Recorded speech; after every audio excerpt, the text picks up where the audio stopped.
Mortgage One Studio, Russ Clark with you, Dean Weingarten with me. Good morning, sir. Have you a disclaimer somewhere? I don't. Oh, well. I'll have to grab it.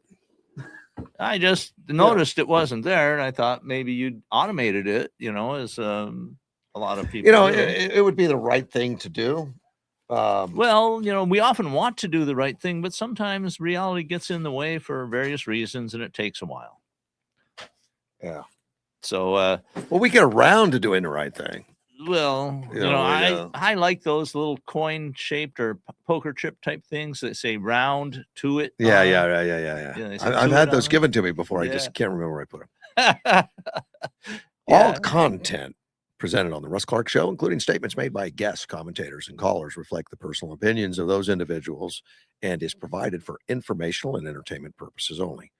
These views do not represent the official position of Mortgage One Studios, its owners, employees, affiliates, or partners. Mortgage One Studios does not endorse, verify, or guarantee the accuracy, completeness, or reliability of any statements made by third parties during programming. Thank you, Dean. You're welcome. We got that safety check. Well, and it's a safety check. I'll add to that I have opinions. I think they're correct, but of course, I'm a fallible human. So sometimes I make mistakes, as sad as it may be. And the only way you can avoid making those kind of mistakes is not do anything. That's right. Do nothing and you're fine. And that's a huge mistake in itself. Could be. But some people live that way. Well, of course they do. And it's I recommend against it. Me too. Let me see. I'll make sure I Bluetooth this thing in. I do. I have that done. I'm set up for callers. If somebody calls, very pleasant weather this morning. I thought it was just lovely coming in. It is. It's going to be 100 degrees though. Yeah, well, over 100. It's over 100 that is less comfortable, but anything under 100, I find to be. But when it starts out good, cool and ends up that way. Say the low is 70, high 104. That's beautiful weather. Yeah, but when day and night's above 100, both, it's a little heavy. And we don't have very many nights where it stays over 100. It almost always drops down below 100. I used to be a professional meteorologist. Professional? For decades. Yeah. And I ran the meteorology team out at YPG, and we kept all those records, and it rarely will it stay over 100 at night. Yeah. Almost always drops down below. Maybe it stay in the 90s, but almost always drops down below. And the reason for that is because we're so dry. And if you have a lot of moisture in the atmosphere, heat becomes trapped in the lower layers more so than otherwise. If it's real dry, the heat just goes right out into space. Florida's obviously pretty humid. It is. A lot of moisture.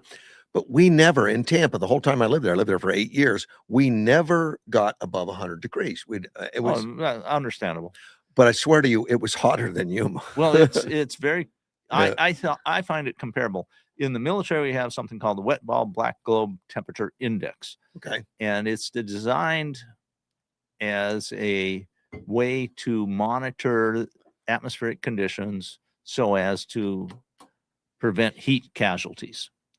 And so the human body responds to heat not just from the air temperature, but also how much humidity is in the air, how much solar radiation is coming in, because you'll absorb that too if you're out in the sun. And so we had an instrument designed to give you an idea of how badly an exposed human body is having to have trouble cooling, and you have to cool off. Continually, the human body puts off heat and you have to cool off. So we monitored that, and it was very, before being here at Yuma and operating the meteorological team here, I commanded one down in Panama. Panama is kind of like Florida in a lot of ways, in terms it's very humid and it's also very warm. Panama's tropical, whereas Florida is only semi-tropical. And the WBGT in Panama was very similar to what it is in Yuma. It's just that in Yuma, the temperatures were higher and the air was dry. Right. In Panama, the temperatures were lower, but it was very humid. And frankly, I prefer where it's dry because it's more comfortable. Well, an air conditioner works faster. You cool off. Well, that's true too. I mean, our air conditioners down in Panama made a lot of fresh water because you had so much condensation from them, and it would cause a problem because you'd get bacteria and algae in those in the drip pans from they back up, and you would clog things up. Sure, the real problem happens here too, but not as quickly, readily. Yeah, and so we had that. I loved my time down in Panama. It was a wonderful place. I even contemplated retiring there, but I found I liked Yuma better because I'd formed so many human connections here in Yuma. And even though I have friends down in Panama, I'd have to refresh acquaintances, and I'd probably have to actually learn Spanish instead of the little bit I know. Would Panama be cheaper to live? Good question. Certain amenities are a lot cheaper. Okay. You can have maids and gardeners relatively inexpensively in Panama. Well, I've known people move to Costa Rica or something and stuff because it's cheaper and you can live a good. I think it all depends on where you're willing. Like every place, Panama has very expensive places and it has less expensive places, and then it has poor places where you want to be careful after dark. And so there are locations that are full of expats, American expats in Panama, and they're more expensive. And so, it all depends. If you're willing to live more on the economy, you can live very cheaply, and it all depends. And if you're fluent in Spanish, of course, it makes it a lot easier yet. I'm thinking about moving to Ukraine. I mean, really cheap right now. There's probably some good real estate deals there. Really, yeah. I mean, last time I think the exchange rate like 25 to 1. I have a close friend of mine who married a Ukrainian woman. I've talked about him before, and I need to talk to him recently about what's going on in Ukraine, because I think we're seeing a change there. Militarily. Yes. Okay.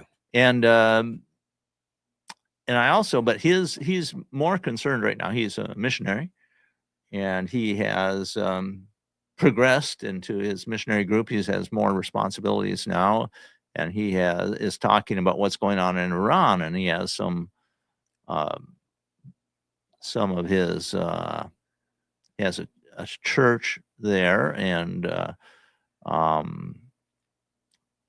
converts to Christianity as Christians there. A lot of them have been martyred already in this because the IRGC doesn't like Christians there, and they'll if you find out you're a Christian, you may get killed.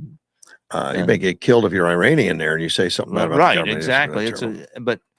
So he's asked me to send out a prayer request. Of course, I complied with that, but so he's more concerned about what's going on in Iran right now. It's gotten to be a more dangerous place than Ukraine. I think it is currently. In fact, we'll start off talking about Iran a little bit. The bombing campaigns, this says 39 days. Was it 39 days that we had a bombing campaign? I think the actual active was like 17 days or something like that. Yeah. Oh, it says U.S. and Israel. So maybe Israel. Well, it's never completely stopped. No, it still goes on to this day. For one thing, you have Israel is not the same as the U.S. We're allies, but they have their own agenda.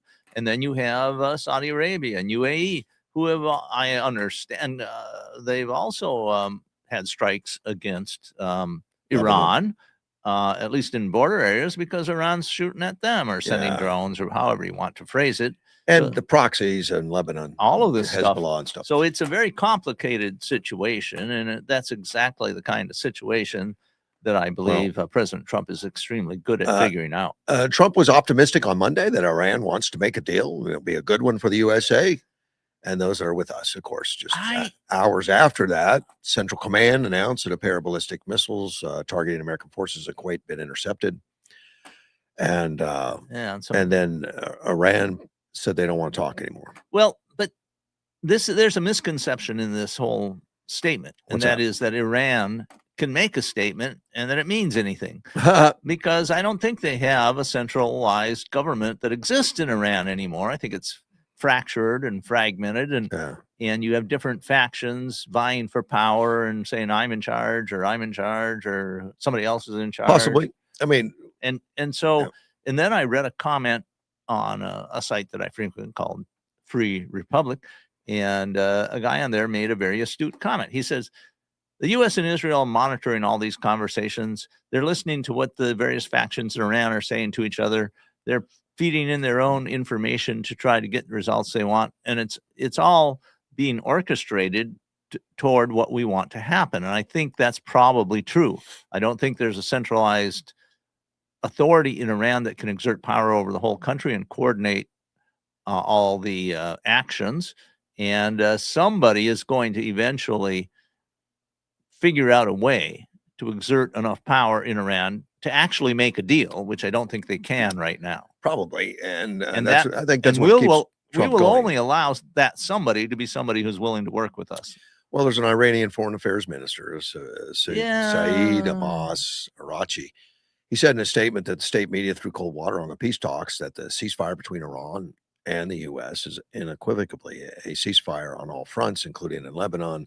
Its violation on one front is a violation on the ceasefire on all fronts. The U.S. and Israel are responsible for the consequences of any violation. Well, that's what he says, but the U.S. says different. Well, yes, but Trump did ask Israel to stop the firing in Lebanon, and they did. Okay, and that was just yesterday. I don't know, because I haven't read that. So there's an official pronouncement by the Trump administration, at least for today. Okay, and who knows if it lasts until tomorrow, but right, at least for today. This is what and apparently Hezbollah has said they would cooperate and all that stuff. Well, so it is going on to all, but at the same time, you've got these commanders right along the Gulf that seem to be semi-independent in the IRGC. They don't have much in the way of naval assets left, but they still have some fast boats. They have probably a few missiles. And sometimes they seem to be getting rambunctious and saying, we don't agree with whatever is going on. And then they try to impede things, and then the U.S. takes care of business, and they die. Netanyahu, in fact, Donald Trump put out there on social media, said, I had a conversation with Bibi Netanyahu today, asking him to conduct a major raid, not to conduct a major raid on Beirut, Lebanon. He turned his troops around. Thank you, Bibi. I also had a conversation with representatives of the leader of Hezbollah, and they agreed to stop shooting at Israel and its soldiers. Israel agreed to stop shooting at them. Let's see how long that lasts. Hopefully, it will be an eternity. Netanyahu and Israel would hit terror targets in Beirut if Hezbollah did not stop attacking Israel. Well, so that just happened, and I guess that's something that Iran's been asking for the whole time, is that Lebanon stop. Of course, Hezbollah never did, but and Iran hasn't. Iran has filed 1,000 drones, right, during the ceasefire. During the ceasefire, 1,000. I heard that report the other day, and I was like, wow. But we're still not firing. We're not opening it up. We're not doing it. I know that frustrates a lot of people. Well, I think things are progressing and in our favor, because we have an effective blockade of ships going to Iran in the Gulf. And that means that they are not getting foreign money as effectively as they otherwise would. But you heard that yesterday we helped like 26 ships get through on the Onan side. Yes.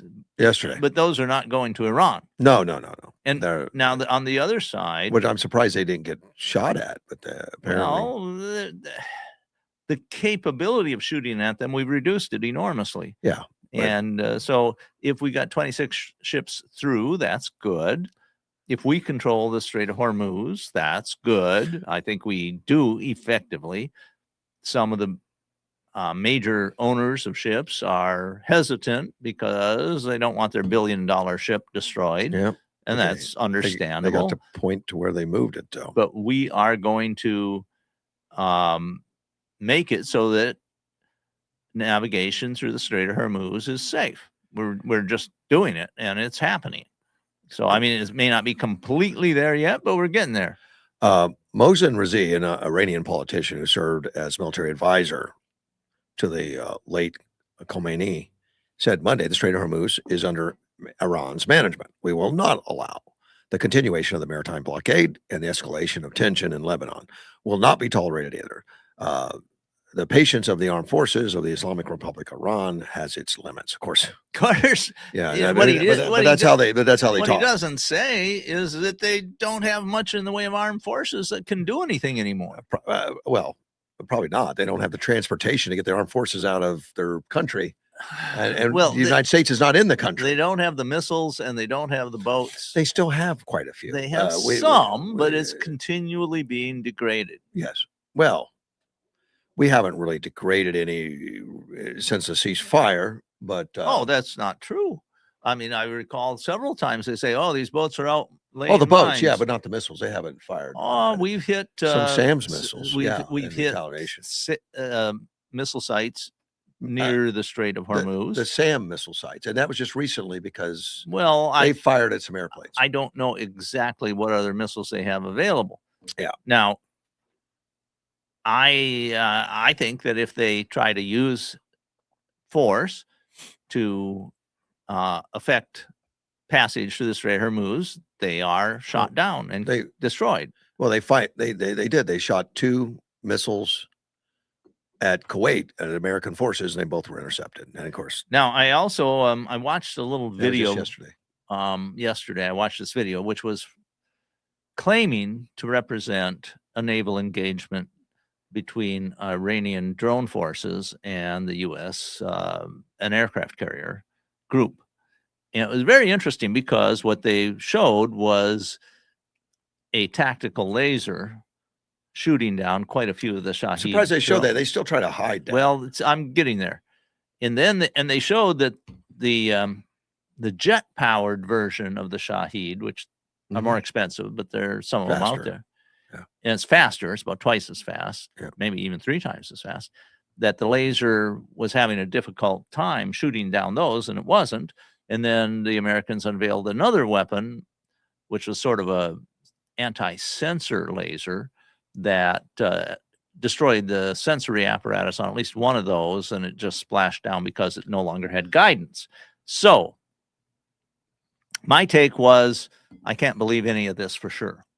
Because why would any U.S. official allow that kind of information? And very detailed information about the dwell time of the laser on a target. From the very start, they have picked up pieces of Shahed drones that were obviously melted early on, and the U.S. would not deny nor confirm that they were using lasers.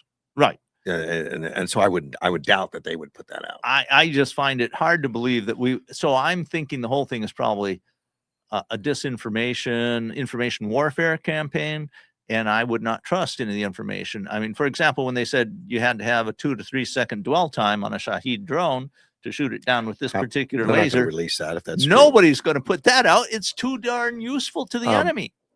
Something interesting in this these conversations, the TASSIN, the official news agency, with they're affiliated with the Revolutionary Guard, right? Said the Iranian negotiation team will suspend talks and the exchange of texts through mediators, and they did that immediately. And the agency claimed that Iran and its allies would activate other fronts, including the Bab-Mandab Strait, which is the Red Sea, because the Red Sea's getting business. So they said that they were going to do that. And Trump says, I think that's fine. They're not talking. It's an appropriate thing to say because they're better negotiators than they are fighters.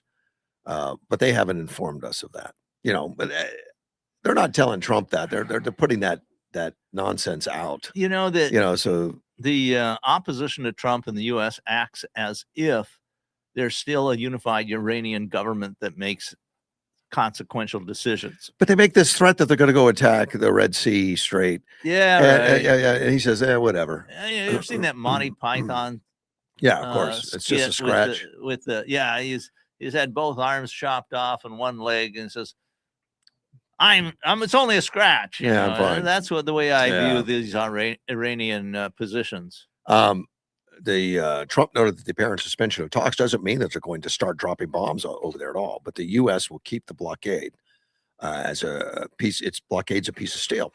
So, and I think that's frustrating the Iranians. They want, I guess do they want the United States to attack them again? Do they want sympathy or something, or someone to feel sorry for them? But what they want is for Trump to falter and say, I've made a deal, and back off and remove forces, and it's not going to happen.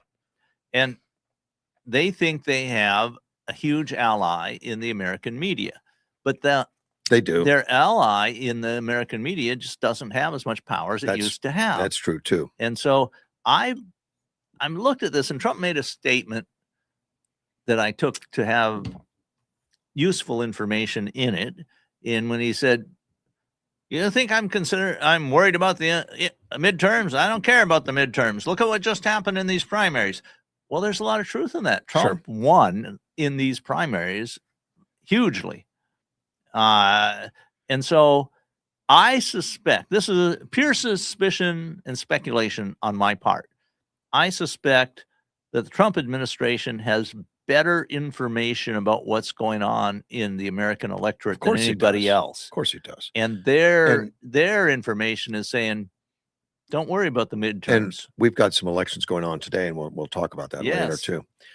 Trump added, if they don't want to talk, that's okay with me. I think it's fine. I don't particularly want to talk either. We talk too much. Well, right. I mean, he's hilarious. He is. And if we did not have the anti-American media in the U.S., which is the way I view it, there wouldn't even be a question. The American military force has such overwhelming superiority over the Iranians that it's like gunboat diplomacy in the 1880s. After Trump made that announcement, though, on Truth Social, he goes on, and just minutes later says, talks are continuing at a rapid pace with the Islamic Republic of Iran. Of course, like you said, we don't know which faction exactly that's being talked. And we don't know. But knowing Trump, he's picked somebody that he thinks is going to end up on top. That's what that's pretty close to what I was saying. Yeah. Is that somebody, we would want a stable Iran that's willing to negotiate and get rich. That's what we want out of this deal. He wants a greedy faction, greedy in that we don't care about the ideology of killing people. We care about the ideology of a good lifestyle and having assets and building hotels, which means the theocracy would be gone in Iran. And we're going to do capitalism and there are other build potentials. There's potential Balkanization of Iran, where Kurdistan breaks off and maybe a part of Turkey. All those things are up in the air. All that's all possible. Who knows if there's a plan for anybody, but I don't know. I think there's multiple plans in place that are shifting and changing all the time. I don't know if it's multiple plans or just multiple scenarios that will play out, and they're prepared. Well, exactly. For all of them, when I say multiple plans, you have a contingency plan. Do we want to back the Kurds to break off a piece of Iran for their homeland? Is that advantageous? What does it do for us? We have agents who are talking to them, who are trying to figure out what's the truth on the ground. We have the same for other parts of Iran. We have agents within Iran. Israel has its own intelligence network. All of this is feeding into an approximation of what is truth on the ground and how can we use it to our advantage. What do you know about the water in Iran? Anything? Well, I don't know much about it other than what I read, which was the theocracy didn't care about the water systems in Iran. They let them degrade to nothing because we're going to have apocalypse anyway, so why worry about it? And now Iran has a very serious water shortage. Well, and to be able to build in Iran, they've had to desalinate. They've had to put a lot of work into the water systems, pumping systems, and all that. The negative on that, apparently, there's some water underneath Iran that is considered fossil. They call it fossil water because it's so old. It's been accumulating for millennia. Well, we have that here in Yuma, but apparently, possibly. But apparently this fossil water is limited. It's not going to replenish quickly. It's going to take another millennium. Because it was set down during the ice age. And they've used like 80% of it now. Okay. And when it's gone, it's gone, and they have to have other things going on in order to keep that population, because the population's millions that don't have access to water. There's not, there's reservoirs and rain and all that stuff. Yeah, they need it for agriculture too. And agriculture, the whole bit. So they got things on the horizon, aren't good, that they need to solve and to figure out. And a lot of that's going to have to be some desalination that's coming from the coast, because they can't keep tapping this water. Yeah, the groundwater is a limited. Well, it can be replenished if you have enough rainfall. Eventually, but they're withdrawing it at such a rate, right? Exactly, and that's the problem. It's not replenishable at the current usage. That's the problem all over the world.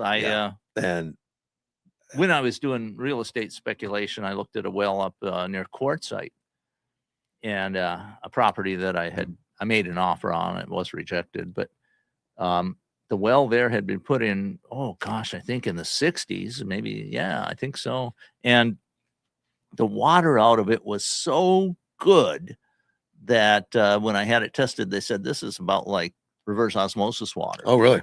And it had to be from a layer of water, it was a couple 100 feet down up there, that had been put in about the time, 10,000 years ago or so. So is it still active? I lost track. Once the offer was rejected, I moved on to other things, and it probably was just as well. I've done very well in those other things. And they've had similar problems, of course, with in Israel, where they've tapped the water so heavily because the surrounding population has taken so much water out of the salt. Well, yeah, they have the Dead Sea. I want to call it the Salton Sea. That's ours. Yeah, no, the Dead Sea. That kind of similar in a way. That now they're building pipes to bring in seawater to replenish the Dead Sea, because as it's drying up, it's causing sinkholes everywhere and causing problems. Right. And it's going to go away. As it shrinks, it gets even saltier, because the water evaporates off. It leaves the salt in the as it has for millennia. Right. And that's an asset, though. I heard about this project. They mine it. Yeah, that's true. Because the salts are valuable. Very valuable. So are they also going to generate power with these pipes bringing in water from the Mediterranean? Yes. Because it's downhill. I mean, that's a low point. It's I've seen below sea level. I've seen some aerial photographs from 20 years ago and now, and the Dead Sea is dead now. I mean, it's really they had built some touristy places on the Dead Sea, because so many people go there to float in the Dead Sea for its healing thing and all that. Now, when you go to the tourist place, they have to bus you to the water. Wow! So it's dropping that fast. Yeah, well, that makes. I wondered if that was happening, because that would make plenty of sense to bring in Mediterranean water. They're doing huge pipelines, but the sinkholes are the dangerous ones.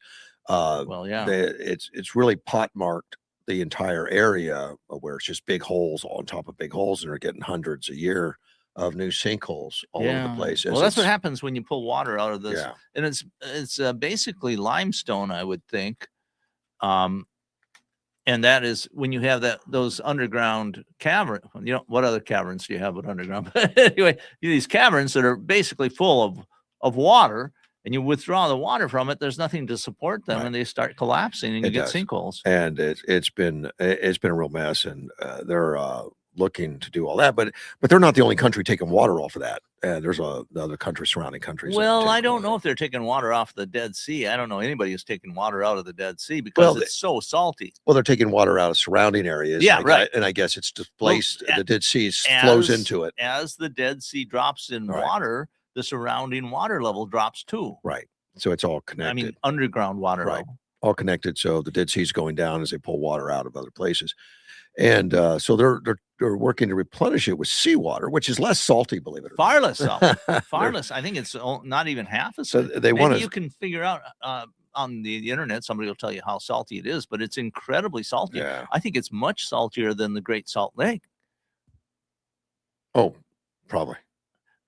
So that's what happens. If you get a basin where rivers are flowing into it, and there's no outlet because the evaporation rate is greater than the rivers flowing in. It becomes very, very salty, and that's what the Salton Sea is that way. Great Salt Lake is that way. The Dead Sea is one of the lowest of these anywhere in the world, I think. Yeah, it is. And it is valuable because that what's become a very concentrated saline solution, those salts are valuable, and you just have to evaporate the water off, and you got lots of sunshine there in Israel, so you can probably evaporate the water relatively cheaply, or maybe put it through some type of osmosis process first. On a different note, Mike Carbone is going to be calling in tomorrow. Of course, that's majority chair and our majority leader in the House. Be very interesting to hear what he has to say. Well, we want to talk about specifically these data centers, and he went and visited one in Mesa with a contingency group, to ask a bunch of questions. There's a lot of bad information out there. Well, that was his comment to me, because I wrote him yesterday morning about the data centers, and I said, I understand you've been visiting data centers, and I'm curious as to whether you support them now or think they are a problem. You mean you didn't tell him? Has anybody deprogrammed you yet? No, I haven't done that. He says, I'm supportive of them. There's a lot of misinformation out there. That was his only comment. Well, there we go.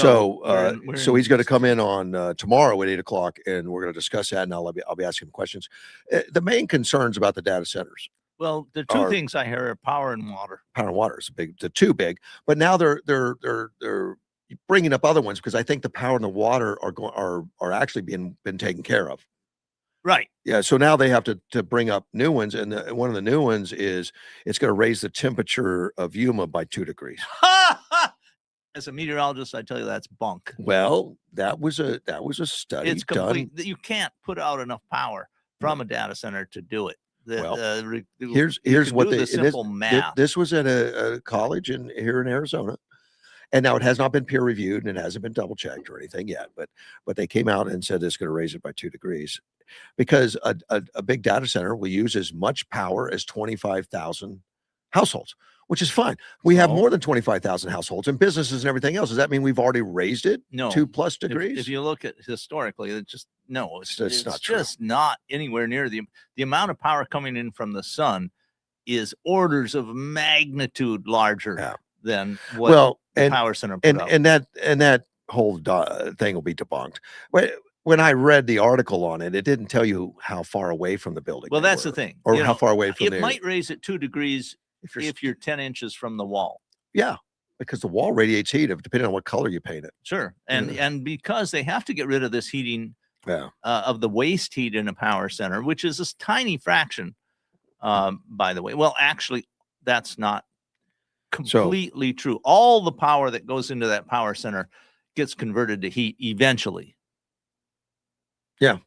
Has to, because that's the way entropy works. Yeah, and same as it does in your house and your businesses. Exactly.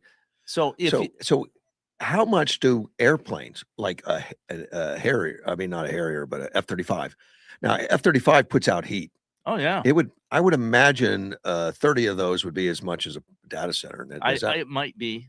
I mean, because frankly, but you look at it could easily be determined by just looking at how much fuel they use. If you know the fuel usage, you can say, oh, okay, that's so many kilocalories. The amount of fuel they use is astronomical, you guys. I mean, well, they have to, because they're converting huge amounts of fuel into motion, and so you get heat as a result. Yeah, these airplanes use amazing amounts of fuel, and they do amazing things. My goodness, and they're necessary.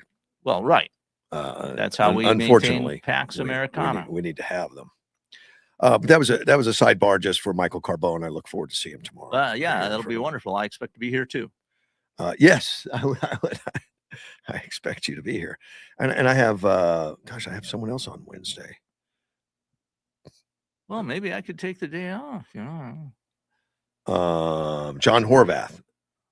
He's going to come in and talk about a education system that he's working with. For you're going to have to explain who he is a little bit. John Horvath was my personal trainer for a couple of years, and now he's working at YPIC Okay. And he's helping with some education issues and some kids. So anyway, he's got some interesting stuff to some say. local stuff. So he's going to bring in some people from that school and talk about that. I'm gonna have him at 7:00, and then Michael Carbone at 8, which is good. Plus Wednesday is my anniversary. I'll be married 2 years on Wednesday. Well, congratulations. Make sure we mention that to Helen. Just tomorrow, 2 whole years. Yeah, wow. 2 years. It's amazing. That's pretty. It's amazing that she's put up with me for 2 years. Can you believe that? I don't like to comment on those things. That's great. You don't like to lose friends over things. My granddaughter's also going to turn 9. Oh, well. That's crazy. Wow, 9. Yeah. I have a granddaughter that's 9 now, and I plan to take her up to visit her cousins in Wisconsin this summer. Good. You need to. Well, I think those family connections are worth maintaining or developing. Now, speaking of family connection, my sister called me, which our family is not close. I mean, they're just not close. Sure. And when my father died a few years ago, I flew back to Tampa. And I remember you talking about how you helped a great deal to settle everything there. Well, Decent Garner, right? But you set that in motion. Yeah, helped my dad put in a living trust, and then he died 6 months later, which was a shocker. We did not expect that. That wasn't the plan. No, but it's a good thing you had that living trust in place. It would have been a disaster without. I've seen this happen, and it's man. I've told people, giving them advice, and they don't take it. No, you can only do so much, Dean. Right. Let them know. But we were able to settle that whole thing. I had to spend some time in Tampa within a week. Right. Everything's done. And if you have to go to court, it's going to take a year, maybe 2. Oh, and maybe if longer. And really, if I told you about my friend who died a few months ago, and that's still going on. Oh, it'll take forever, especially if it's contested and then different family members want to take it to court. Yeah, fortunately, this is not being contested, but there's still so much because he did not take care of business. He hadn't filed taxes and all kinds of other stuff. Somebody else's problem, right? At that point, and then you got to take care of it. But this one's easy. But my family, my brother lives in Yuma. He's a truck driver, so I don't see him very much. He's not in town that much. He moved to Yuma about four years ago. And my sister lives in Illinois, and I have one brother that lives in Tampa, and he's been a mess. He's been, he's had addictions and he's had problems. Yeah, I understand. And during the whole thing with my father, he was just angry and violent and all of that stuff. And my sister talked to him the other day, and we want to have the 4 of us get together in a few months. So he's gotten his act together. I guess so. I'm very happy. That's wonderful for that. when it happens. It is. It's just hard. I was in disbelief. I'm sorry. Are you sure you talked to him? but that's good. Well, that's very good news. That's good. So the 4 of us are going to get together. Yet to be determined. I would just soon it'd be here, so I don't have to travel. But I don't know. I don't really want to go to Tampa. But we'll how see. much do you want to play host? I don't. You could try to meet in maybe a neutral place like Dallas or something. I don't know, and maybe that does make sense. Let me, to bring it to Tampa. I mean, to Yuma. Gives you a little more control over. My brother lives here. That's right. So 2 are here already. So only 2 people have to travel. Yeah, but I kind of cringe to think I'm going to bring him here and he's going to be violent or something. But I know Sheriff Leon. He'll take care of it. You have your sister who's been contacted by him. Yeah. So she says there is a difference. Maybe you will even be able to talk to him before it happens. Maybe. All right. And I you know what? Now that I'm talking about it out loud, maybe Yuma's the right place. Well, with half of the people you want to get together being here, that makes sense to me. Yeah. And I probably have room at the house to put them up. Boy, that's scary. Yeah, it might be. I would. I'd look if it's in the summertime, particularly. Probably get motel rates relatively inexpensively. And put them up in a different place. I think I'd rather do it in the fall or something. But some place that. What I'm saying is that my experience is that even though it's more expensive, it can mitigate problems if you don't have them in the house. Yeah. Oh, and I don't mind having the house if it's really as calm and fine. That's fine. Well, that's the thing is you have experience saying that. I know how to kick them out, man. Yeah, okay. I can do it. I can say, get out.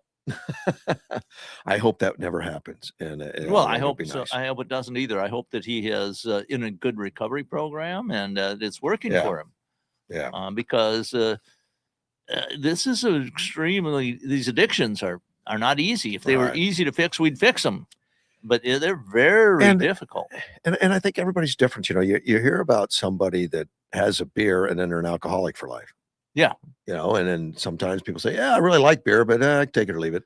Right. There's a lot of, I think I'm very fortunate that maybe that was me, that I don't really have that addictive. My father was able to quit tobacco fairly easily, it seems like, and that's supposed to be really horrible to do. I did smoke cigarettes for a while, and you know, not a lot, but a while, and it was so frustrating that I couldn't quit that. I couldn't quit it easily. Interesting. I just couldn't quit it easily, and I only smoked at work. I didn't smoke at home, and I didn't smoke on the weekend, and that was fine. I didn't have any cravings, no big deal, but I couldn't just quit because I was so used to it. I think there's always. I mean, I had to force myself. There's always a fairly strong psychological component. Mm-hmm. Always. And maybe that's all it was. I don't know. But I'm not saying that's all it was, but I'm saying that it might have been. It's big, you know, because if it's something that helps you get past difficulties, it can, you know, it's difficult to stop. And for me, I knew that quitting meant that there could never be another cigarette ever touch my lips, period. That's what quitting is. Yeah. It doesn't mean, well, if the boys are in town, we're going to have a special occasion, we can just have a couple or something. You know, I mean, it's the old saying, what, you know, quitting these things is easy. I've done it many, many times. Well, you know, I've dabbled in hypnotism. You know, I studied hypnotism and all that. And people have asked me, can you hypnotize me to help me quit smoking? And I said, well, maybe. Let me ask you a few questions. And those questions always come around like, how much do you really want to quit? Well, not so much, but I was hoping you could help me want to quit. You know, I said, no, it doesn't work that way. Yeah. So I never helped anybody with that kind of thing. Smoking. The human mind is so complex, and there's so many layers and levels and everything and that's how hypnotism works. Plugs into different layers in the mind. Don't give away any secrets. Yeah. And anybody who wants those secrets, there's plenty of books out there. Don't give away any. And it's not voodoo. It's not. No, it's not, but it's useful stuff. It's very useful. And it's very helpful. It's about focus and mindset. It is. You know. I found it to be useful, especially younger. And were you hypnotized? Self-hypnosis. Self-hypnosis, yeah. And that's where I started with self-hypnosis. And Jose Silva. I forget the book that I read about it. I did it to overcome high blood pressure. And it's been over 50 years ago. I know. So I know. I forgive myself but there's some very interesting little exercises that anybody can do. And they convinced me right off that there are layers in the mind. There's a subconscious layer, maybe more than one, probably more than one, that has real information in it that you can tap into that you can't otherwise easily get. Well, I'll tell you, when I was practicing meditation, like daily, all the time, it was easy for me to maneuver and recall things I couldn't normally recall. Right? Yeah, we talked. In fact, I could recall things that I didn't know. Well, you didn't consciously. Didn't consciously know. Right.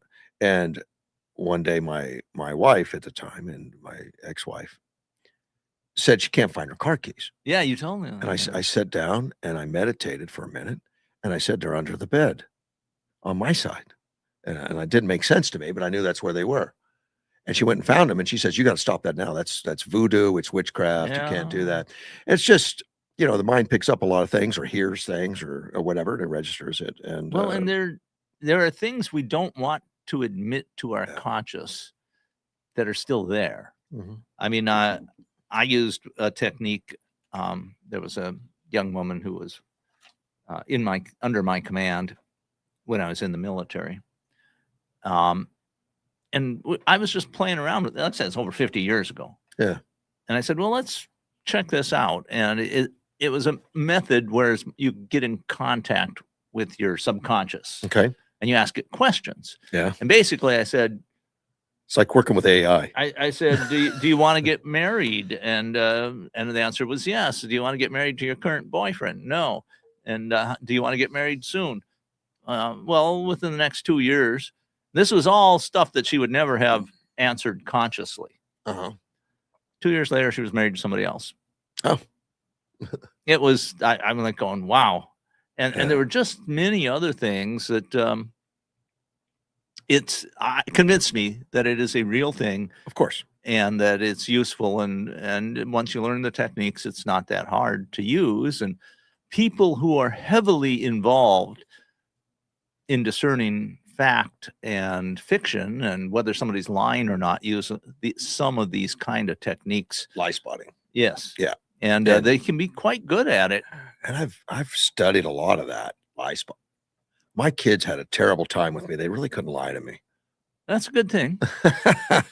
Children are usually not very good liars anyway. No, that's an easy target. And so, yes, and I recommend parents don't allow your children to lie to you. But we have a sense about it as human beings and walking around. When you'll have a conversation with somebody and you walk around and tell your friend, I know that guy was lying to me. But you can't tell them why you know it. Right. But you just have a sense about it. Something was wrong, something was off. If you study it and body language and things like that, you can start to understand what you saw, you're picking up on. What it was that you were picking up on. But if you study it, and of course there's whole books written on that, on microexpressions. And there are, the professionals, I'm talking basically about spies. Yeah. Study this stuff intensely. Well, so do the other spies. So of course they try to not set any cues. But most the time, spies are not dealing with other spies. They're dealing with other people. Most spies don't even remember what the truth is. So it's a real problem. And I found that with my alcoholic friend, who was a spook that more and more I am questioning the things that he told me and wondering, how much of it was true. I think he lost contact with knowing what was true and what wasn't. It might be part of his training. Who knows? Well, I think it merged sort of. And this is a problem with alcoholics too, that my physician told me. He said alcoholics get to where they tell lies and they start believing their own lies. The memories are fluid. Memories are fluid in your brain. And they're probably more fluid if you're in addiction. And that's why when we tell a fish story and we say it was this big, it was this big, it was this big. And then 20 years later, someone says, hey, Frank, I got a picture of that fish. Yeah. And it's like half the size. I could swore it was bigger. Well, because we keep convincing ourselves. I pursue the truth. It's not something that is easy. You have to really work hard at it. The mind is not a computer. No, it's not. And it is fluid. And I find when I start checking things that I thought I knew, that sometimes I have mistaken memories. I mean, the memory says this, and then I look back and I check records, and no, it wasn't that. So and of course, it's a difficult thing. Just because you remember something doesn't mean it's true. It's unfortunate, but true. Unless we continue to study, I talked about the nuns before. When it comes to dementia, they were wondering why the nuns weren't getting dementia. They could still remember passages of the Bible, recite it, and all that kind of stuff. And they were in their very, very aged, and they didn't show any signs of loss of cognitive ability. And they did an autopsy at the nuns' permission, like we would like to study your brains and figure out how is it. Right. Well, their brains are deteriorated as any 90-year-old or whatever. It's just that they kept studying the same thing over and over and over again. And it was located in more than one place within the brain. So it was basically backup systems. And I have seen recent research indicating that the brain actually can create new neural pathways, even if you're old. I have heard that. And the key seems to be actively pursuing new interests, new knowledge. You've got to keep doing things. I mean, you and I are very old and we're still studying and working. Oh, all that stuff. absolutely. That's selfishness on my part. Sure. To stay a conscious decision on my part that, maybe I can continue to be productive, Right. and not become a continue burden. continue to work that muscle. Yes, the brain is an organ, Yeah. and like most parts of our body, if you don't use it, it starts deteriorating. Yeah, I know. Look at your biceps. Yeah, well, that's an inside joke because I've been doing push-ups and you've I've gotten working. better at it. You've been working out. Marco Rubio, just want to mention him. Nothing to do with hypnotism or depletion of brain capacity. So maybe it has something to do with nothing to do with that. Iran? No. Okay. He's going to appear before Congress today. Oh, I heard something about and this is the first time that he's appeared since the Iran war did begin. So it's in there a little bit. Okay. And then he's going to be at the House and Senate committees both Tuesday and Wednesday. So today I think he's going to the Senate. About what time are these hearings? I don't have a time in front of me. Yeah, okay. But he's going to go to the Senate Foreign Relations Committee and House Appropriations Committee. Are they going to be live Tuesday. or are they going to be? House is on Tuesday, Senate Foreign on Wednesday. Yeah. Well, the reason is because sometimes very sensitive information is there, and they don't want it released to the general public. I think this, this one's probably going to be public because the Democrats really are expected to grill him on the war, particularly on Donald Trump's lack of congressional approval for the conflict. Rubio has impressed me with his ability to think on his feet. He can handle it. Name a president that's got the approval for this kind of conflict. There isn't one. No, Obama didn't, and they had 9 months in Syria, right? Yeah, and Reagan, and many others, and. Well, I'm thinking, but they say that Trump needs to. What about? Which is kind of amazing. I mean, did we have anything? We didn't have opinion polls back during the Banana Republic Wars, So no, we didn't. I mean, but that's kind of similar to what we're looking at. I kind of look forward to hearing a little bit about from Rubio because he just is very impressive. I think he handles himself very well. Sharp. He puts out very interesting. I know the Democrats have been studying very hard to try to embarrass him and try to grill him, particularly on the war. On why doesn't he get congressional approval and stuff what like I see when these things happen is that usually the politicians that are trying to make some kind of point, they don't really ask questions. They put forward a policy statement quite about often what they think, and then they say, "Do you have anything to say about that?" I don't accept that answer, and then they go on. Sometimes they don't even do that. It's just they'll make a 5-minute statement. They'll basically make a speech. Yeah, and then go on to someone else. And they never have a chance to answer anything. Right. So it becomes political theater. It does.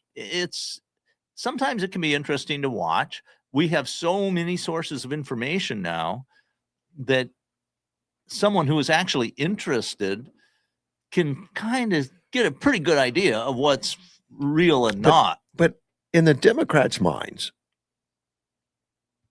they're saying, well, the Republicans do it too.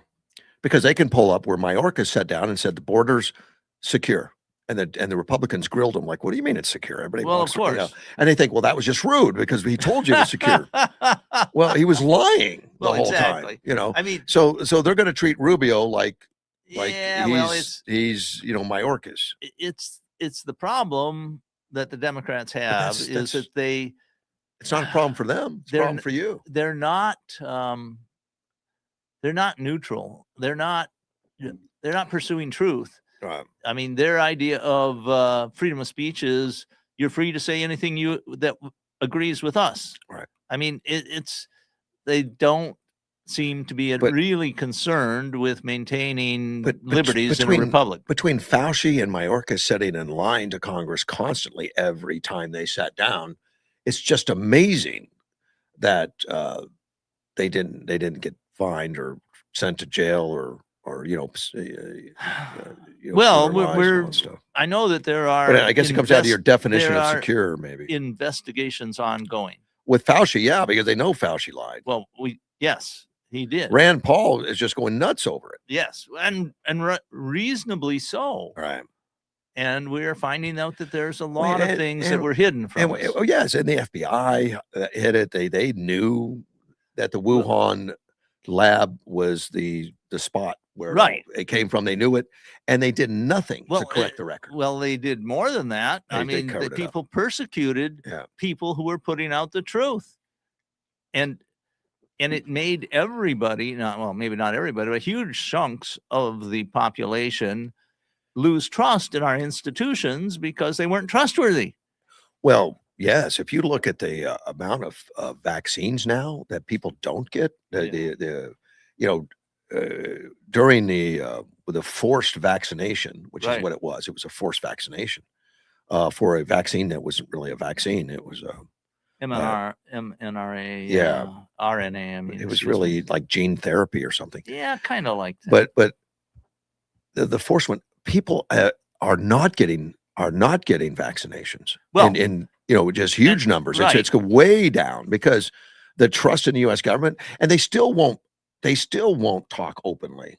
Well, but we're finding out more things. Of course, we are, but it's not. And there's more research being done. It's not from the CDC. No, and that's where it should be coming from. They should come forward and apologize. I agree. Now, and earn our trust back, but they're not doing it. I saw some recent research where they claimed that excess deaths. Now, and this is not easy to measure. I want to put that out there right away. But they claimed that there were about 25 excess deaths from the vaccine, from people who'd been vaccinated. 25 total? 25 per million. Oh, 25 per million. And there were about, I don't believe that number. There were about 13 billion doses of I don't believe that number of the vaccine put out. I believe that, but I don't believe the number. So the 25 per million would come out to about 300 plus thousand excess deaths. But the people who promote the vaccine or who defend it say that there were 2.5 million people saved with the vaccine. I don't believe that I don't know, but if you take both of those numbers at face value, which I put that out with a caveat, we really don't know, that would mean there were about 6 to 7 people saved for every excess death. And I just don't know. But that's a very high ratio of risk. If it's true. I don't believe it. I think those are statistical errors. Well, they're hard. Well, these are very difficult things to measure. Look, during that time, you weren't allowed to test anybody that died for COVID because it was too dangerous. So we had people dying of car accidents. They said died of COVID, died of COVID. Yeah, I mean, there was so many, everything was being labeled COVID. In fact, it was heart attack deaths went down to record lows. There was a lot of deliberate obfuscation. Yes, there was, because you got reimbursed more if it was a COVID. It was terrible public policy. It was the worst ever. And that story needs to be out and really quantified on how bad it was. And then morticians have been coming forward and saying, look, we've got these, we can't embalm people because the arteries are clogged. What's going on? And that was after the vaccine was out, and all of a sudden we had these issues going crazy. I think I still can't get records from the CDC. It's very difficult. I think we will eventually learn. Oh yeah, but I think so. But how many of the records have been we're destroyed? Going to eventually. I don't know. Yeah, I don't know. But there was more lies than there was truth, I think. I am not convinced that the vaccine was worthless. I'm not convinced that the vaccine caused more problems than it cured, although that's up for doubt. Yeah. I just don't know. And we don't know because our institutions became extremely political. I think ivermectin saved more people than the vaccine.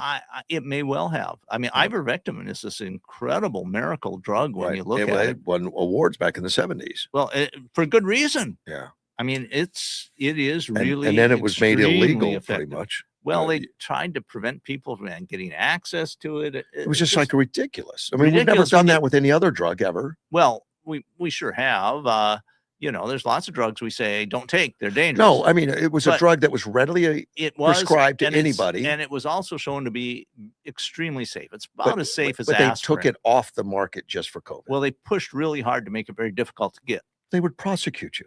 In fact, they went after the pharmacists that even filled orders. It was crazy. It's just crazy. Yeah, it was a nuts time, and we need to not forget it so that we don't repeat it. As a disclaimer, I got some and I used some, and I think it was probably helpful. But, it turns out that for healthy people, COVID is nowhere near as dangerous as they claim. You know who had a really good time with COVID? I mean, a good time as far as not a lot of problems, not a lot of deaths and all that. Amish. Oh, okay, yeah. The Amish didn't take anything. Well, the other thing, other people who were at very little risk from COVID were children.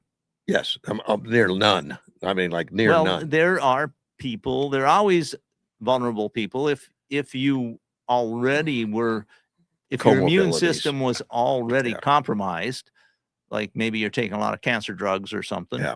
There's a very small population of children that were at we risk. started vaccinating kids that really had like nearly no risk. Right. And it was just crazy. And that's where the vaccination itself having risk comes up. Yeah. I mean, the rational thing to do with COVID would be to vaccinate the very vulnerable. Right. And because they might benefit. And on this particular COVID, it was people that were older. Yes. That was probably the most vulnerable group. Yeah. Was older people with other problems, you know, the high blood pressure, obesity, you know, all kinds of stuff. All of that. I mean, if you were not healthy, if you were a very healthy older person like me, mostly did okay. Right. And I got COVID and I didn't take a vaccine. Well, but I only got it once. People took vaccine, got it multiple times. I think I'm trying to think if I got it more than once. Once for sure, probably at the SHOT Show. Yeah. And I visited tons of people with COVID. I never worried about it. I never wore a mask. Well, essentially it was essentially like a bad flu. Yeah, it was. And people die from bad flus too. But I had people calling me saying, "Can you come talk to me about these frontier doctors and what they're suggesting?" Sure. So I did. I would go out and visit people that were very sick and show them the frontier doctors' recommendations and stuff. Right. And they got well. And they got well. Now, it may be a coincidence, maybe not. Most people got well. But... Yes.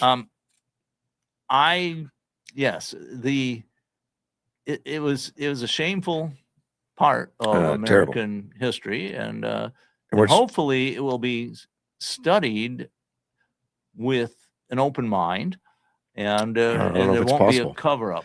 I don't know if it's possible because, you know, if you have a hearing on it, the Democrats won't show up because somehow this is political, and it shouldn't be political, but it is. Well, we see a lot more research coming out now. Yeah, that is trying to examine and do a post-mortem on it and see what worked and what didn't. But it's important to do if you ever want us to trust the system again. Oh, absolutely. You got to do it. Absolutely. And,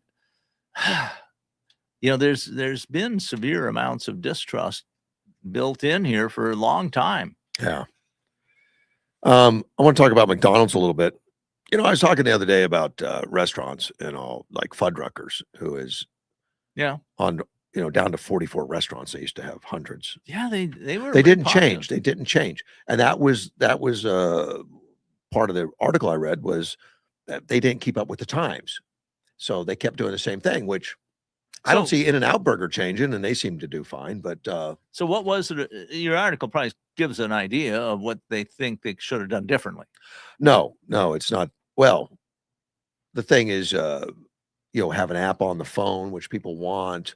Add more items to the menu as people's taste mold and change. Sure. You know, those kind of things, which Fuddruckers doesn't, but neither does In-N-Out Burger. And they seem to just keep building stores. Yeah. Of course, they're like hyper customer service. Hyper. I'll give you a personal story in that I was offended by the "Where's the beef" ads at Jack in the Box way back when. 15, I loved them. 20 years ago. That was a Wendy's. Was it Wendy's? Yeah, Wendy's. Where's the beef? I loved them. I thought there was one in that cranky old lady. Where's the beef? Yeah, I thought maybe the one I'm thinking about. The one I'm thinking about was I thought it was a Jack in the Box ad where you had a big burly guy and it says, "Eat this stuff." I don't remember it. And it was really offensive to me, so I didn't go there. See, that's the wrong advertising now. Yeah, right. So, but recently I've started going to Jack in the Box, and they have a special that you have to ask for, and it's inexpensive, and it just seems to work wonderfully for me. Yeah. So they seem to be doing okay. Did it look at other chains to see? Well, this is McDonald's. So McDonald's only on this one. Well, that's kind of similar. I'm looking at their strategy. And McDonald's is one that has survived for millennia. It's gone on. Well, not millennia. No. I remember when they came out, and I'm not that old. When did they come out? Decades. They came out in the 50s. Was it the 50s? Okay. I remember them as a kid, but and they're still around, and they're totally different. Yes, they've evolved. I would evolved, and that's what they still have the golden arches. Yeah, they do. They've hung on to some of the nostalgia, but they've evolved. Yeah, right. I remember you can get a hamburger for 19 cents. In 2020, they had an overhaul in 2020. It was called Accelerating the Arches, and they focused in part on digital sales and increasing marketing.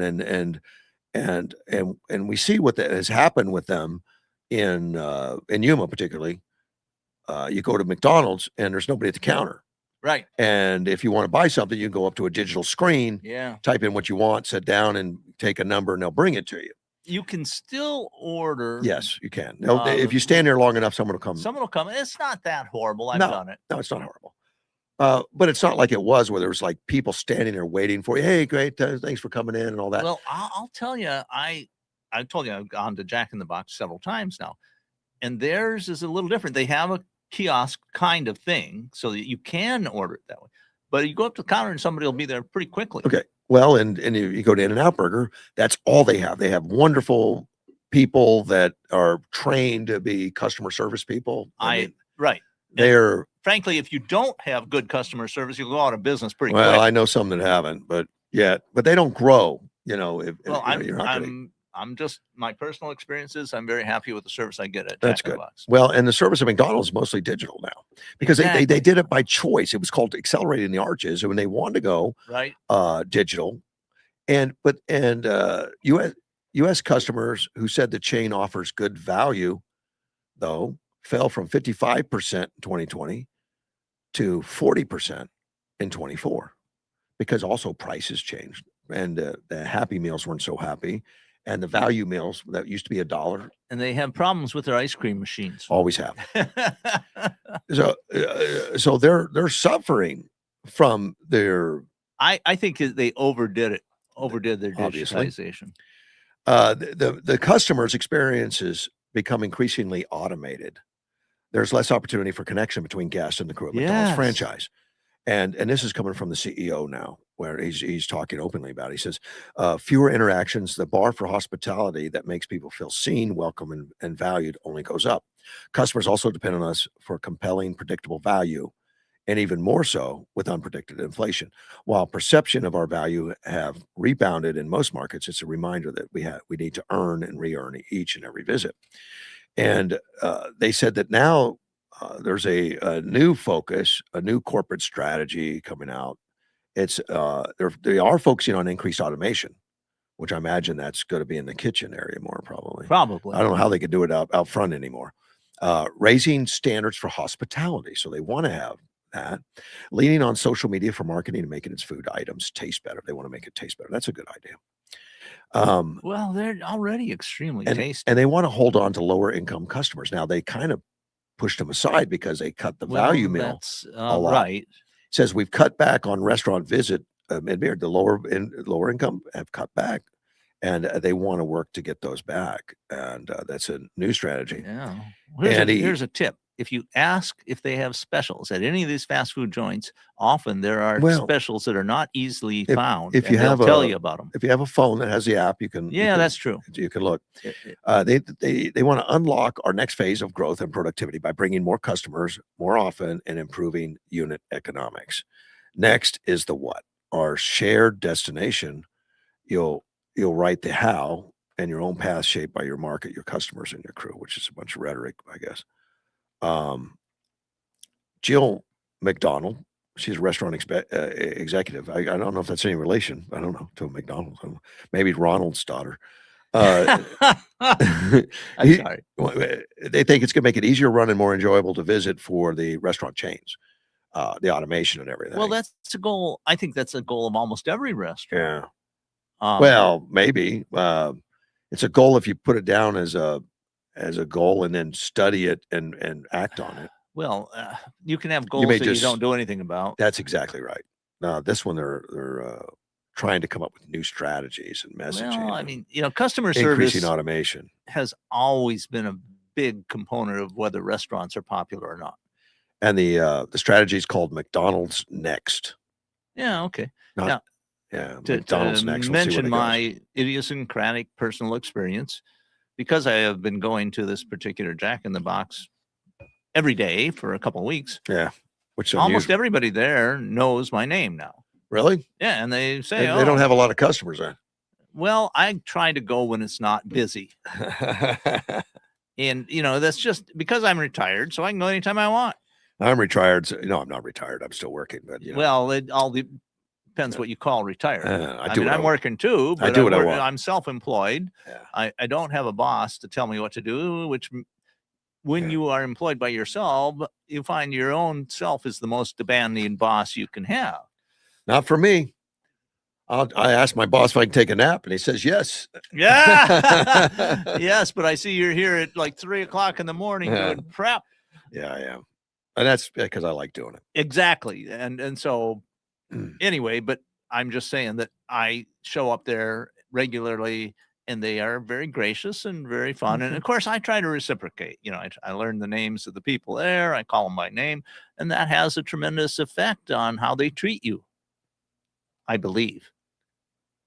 So and this is basic Dale Carnegie stuff, treat people well, they will treat you well. One of my listeners made a comment on the ivermectin. Oh, interesting. He said one study on ivermectin said, and they said one study. I don't like the one study. Lots of different studies. Okay.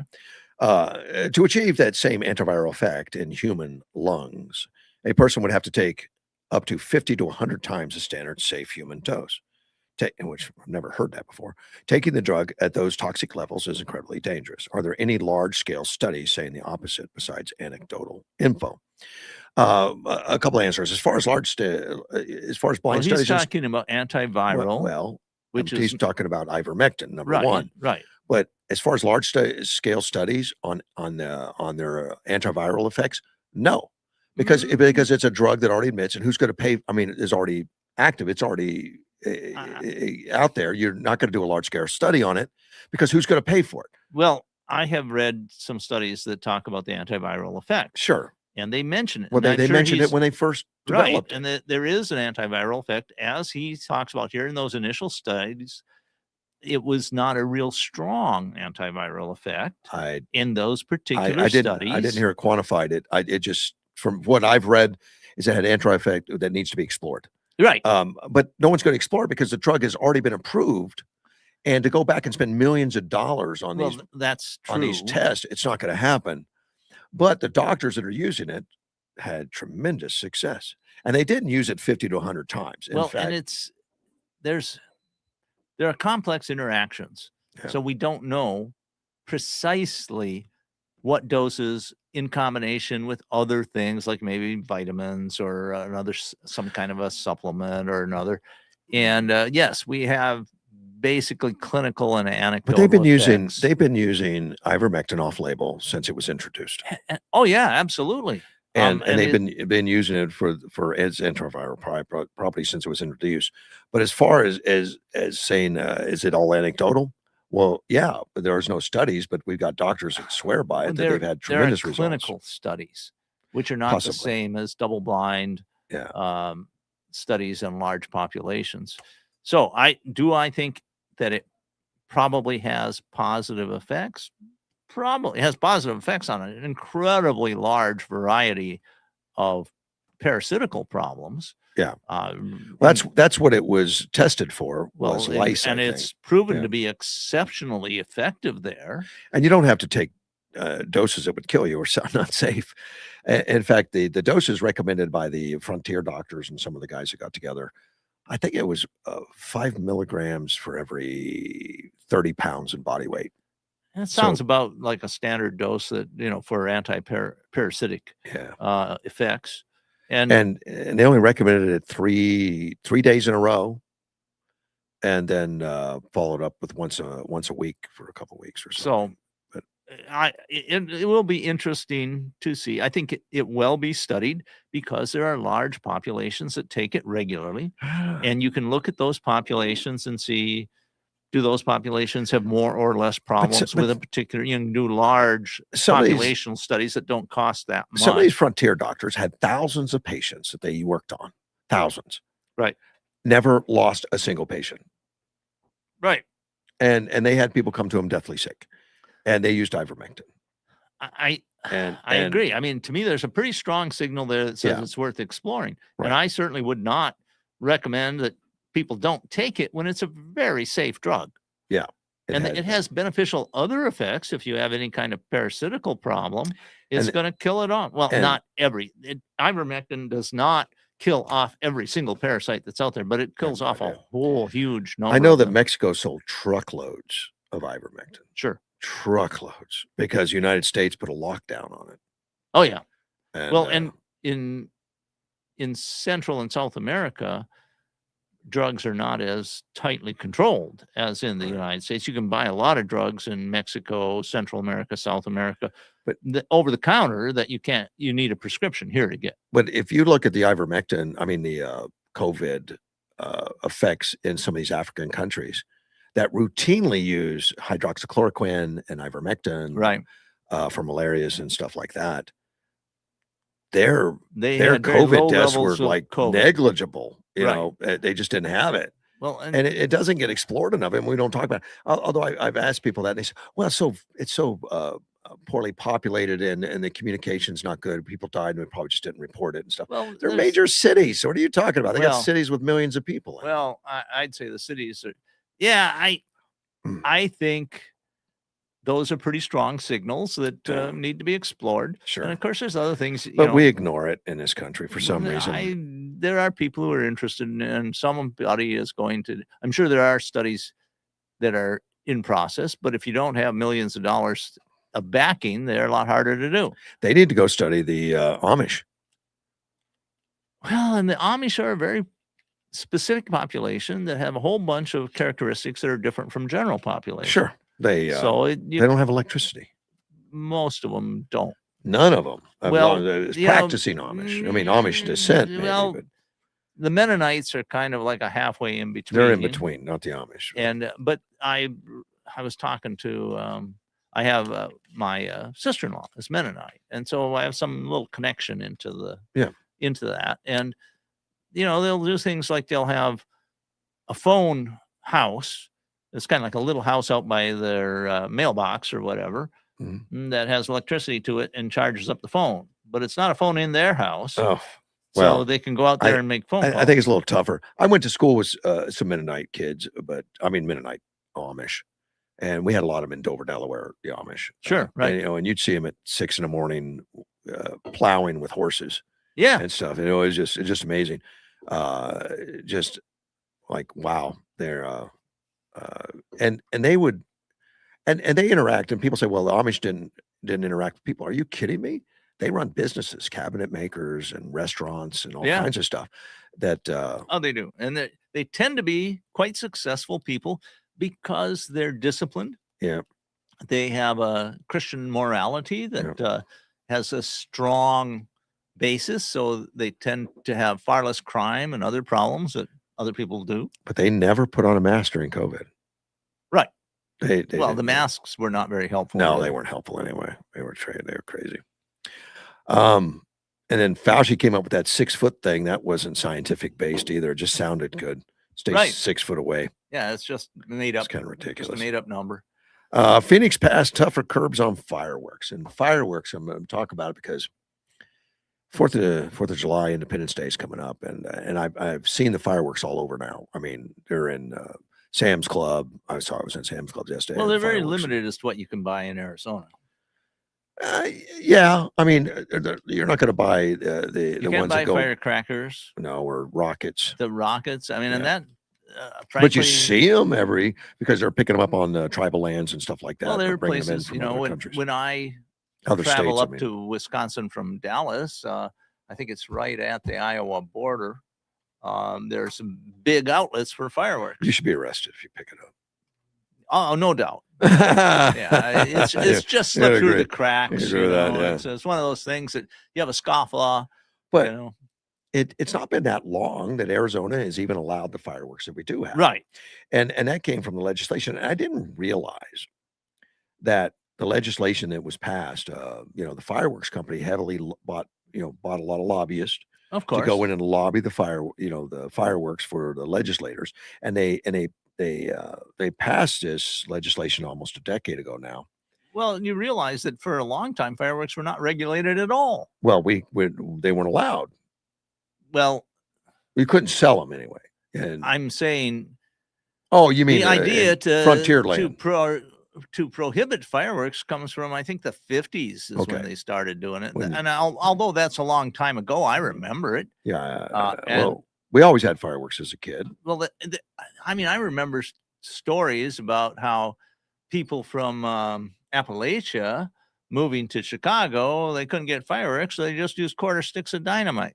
Well, yeah, but you end up losing fingers in the emergency room. It's true that you have fireworks-related injuries. When I was a kid, I had firecrackers and stuff. Sure. My dad just said, "Hey, go have fun. Just don't hold them too long. Once you light them, just right. And use your brain." It's a wonder we survived. But there's I fall back on this, and I think it's from the late 1700s that some Frenchman said, "If we foolproof the world, we will have a world full of fools." There you go. And I don't like people having their fingers blown off or losing eyesight either. No. This legislation, let's get back to that. The decade, lawmakers who worked for one of the nation's largest fireworks manufacturers, and I remember when that happened, put in the law that no Arizona municipality can ban fireworks altogether. Okay. I didn't even know that was part of the law. Like, they said that you're not allowed to ban it because the state says everyone's allowed to have fireworks. Well, I approve of that kind of legislation. It's called preemption. Okay. Because having all these little burgs changing the rules means you step across the sidewalk and suddenly you're violating the law without even knowing about it. And so I approve of statewide legislation. Is it Phoenix? New law is going to restrict the use of permissible fireworks. Well, I think that, sparklers and other ground-based non-explosive. That's the way it is. To the permissible types and dates. These dates include the 4th of July, New Year's Eve, and Cinco de Mayo. Now, I will say that fireworks like rockets and such pose significant fire hazards. Oh my gosh. And if you have if you live in the desert, as we do, and then you maybe have a kind of wettish spring. But those are not even legal in Yuma. You cannot have firecrackers. Right. I mean, firecrackers, you can't have rockets. If it leaves the ground, you can't have it. Right. I understand. But on 4th of July, you wouldn't know that. No. Because it's crazy. Are they, just out of curiosity, do you know if they're legal in Mexico? I have no idea. I doubt it. Don't know. But I know that if you travel, you can buy firecrackers where they are legal, and we don't have checkpoints checking for fireworks. Phoenix is expanding the restricted area where no fireworks are allowed, primarily within a mile radius of a mountain preserve, desert park, conservation area, national forest, wilderness area, or city mountain preserve or preserve property. Which is going to be most every neighborhood is going to be illegal, right? Is what they've done, right? It's going to be illegal because you can't use it on that. Well, it's because everything borders a mountain preserve pretty much. It's a problem because we live in the desert; everything's dry. Yeah, exactly. It also bans fireworks on city-owned property, in parks, preserves, and where areas of federal and state wildfire restrictions apply. Yeah. Well, and I think it's going to take care of a lot of it now. Policing it's another now. Now they probably allow them if you're a commercial producer, like we. That's a different deal. You get a permit. Yeah, exactly. That's what I'm just wanted to put that out there because it doesn't mean we won't get fireworks displays sometimes. Phoenix officials cited the concerns of wildfire dangers, exacerbated by dry desert, air quality, injuries, property damage, mental health of veterans, PTSDs and stuff like that, and others who adversely react to exploding fireworks. And I know I have had friends whose dogs had to be tranquilized because those dogs would go into such distress. Sure, yeah, that happens. And stuff like that. Well, this law now that they're putting in there, these restrictions, The fines are up to $2,500 per violation and up to 6 months in jail with probation 6 up to months 3 in years. jail. Wow. Whew. Yeah, they're getting serious about it. And right now in Yuma, you're not allowed to have fireworks in the streets. You know, a lot of people do that. They put them in the streets. Right. You're not allowed to have anything that goes up in the air. Not allowed to have firecrackers. And yet we see it rampant around here. I don't know that the police make any arrests. And I've read before that the police are saying, look, we get calls like crazy. Yeah. And we go out there and we say, where did it happen? I don't know. It happened in the neighborhood. Yeah. No, they don't know who. Well, and it's very difficult to police. Well, I mean, I can drive around and see it. If they wanted to, the cops could see it. But that would be an impossible deal to catch them all. What would you have is you'd occasionally catch somebody, and maybe that'll make a difference. I don't know. Yeah, you put it front page, and then we arrest this guy's in jail. Maybe everybody stop. I don't know. But it also will the perception of a lack of justice here. Yeah, you just happen to get that guy, but the other 200 you never caught. So this guy, that's like speeding. You don't catch everybody that speeds, and you notice that most everybody speeds. Yes, until people start getting pulled over, and then it all. By the way, that's going to go away as we get autonomous vehicles. The autonomous vehicles will, everybody will know what they do. I'll be able to communicate with my AI on the best times to speed and not get caught. Well, I mean, I have in my current vehicle, it will tell me this area up ahead is known for a speed trap. Yeah. And then the violators will not only pay for fire and emergency response. So if emergency response has to come out with a fire truck or something, and you got to pick up that tab, I mean, you don't know what those things cost, but that's $1,000 an hour or something. Pricey, crazy. But also the cost of storing and destroying confiscated fireworks. Yeah. No, we don't charge. Do we charge people who are caught with illegal drugs for destroying their illegal drugs? I don't think so. Under legislation, but that's their plan. Users not only can use the web tool. There's a web tool of phoenix.gov where a person can input their address to determine whether they can use legal fireworks. Whether you're not within a mile of those. I'm just thinking that I don't think you're going to get many people using that service. Assistant Fire Chief Justin Alexander told the subcommittee that the hearings task force mission is to protect public safety, reduce nuisances, and enhance health by reducing and ultimately eliminating aerial, rockets, illegal fireworks within city limits, while working with the constraints of state law, which limit local authority over fireworks use during certain dates. I guess I understand it, and it's just part of this increasing network of regulations that try to regulate every part of our lives, but it's also failing too. I don't know. As you live in denser populations, there's a lot more regulation that comes about. Yeah, it does. Now there's a couple councilwomen, Brenda Stark and Keisha Hodge, that praised this new law. Said, I just want to say, it seems like every January 1 and every July 4th, I get inundated with calls from residents complaining about fireworks. I hear everything from PTSDs about animals frightened because of the fireworks. People can't go to bed. They can't sleep.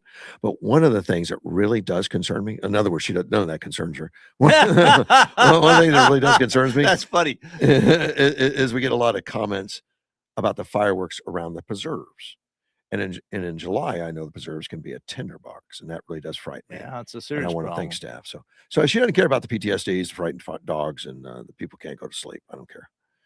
She didn't exactly say it, but she sort of implied it. Yeah, she did. She denied it. Well, that was mistaken out of context. That's not what I meant. And possibly she doesn't. But I know that Yuma police will put out some notice about fireworks, and they'll say what's legal and what you're allowed to do and not to. And they also put out there that if a resident, is going to call with a complaint, take pictures of the offending parties and stuff, because that's so they know who it is. And because they don't know by the time they get there. Right. I mean, and one of the things that sort of an unintended consequence of putting out this notice is you're informing all the people that are going to do illegal fireworks, don't stick around. Well, you're sending out. And if you see your neighbors taking pictures, see, that's another hazard. Well, we have cameras everywhere now. Yeah. Or that's a slight exaggeration, but cameras are proliferating all over the place.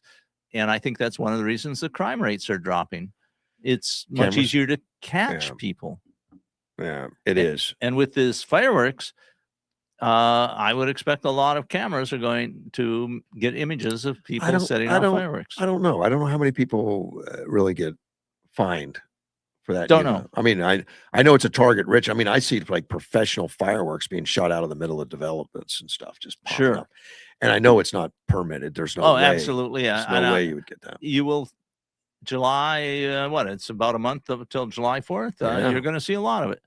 And most of the time, it doesn't do much damage. But there are, you take a rocket that doesn't, maybe the fuse doesn't connect quite right, and it falls down earth and then goes off and sets a field of dry grass on fire and threatens the home. All that can happen. That being said, the Catholic high school seems to set off a lot of fireworks.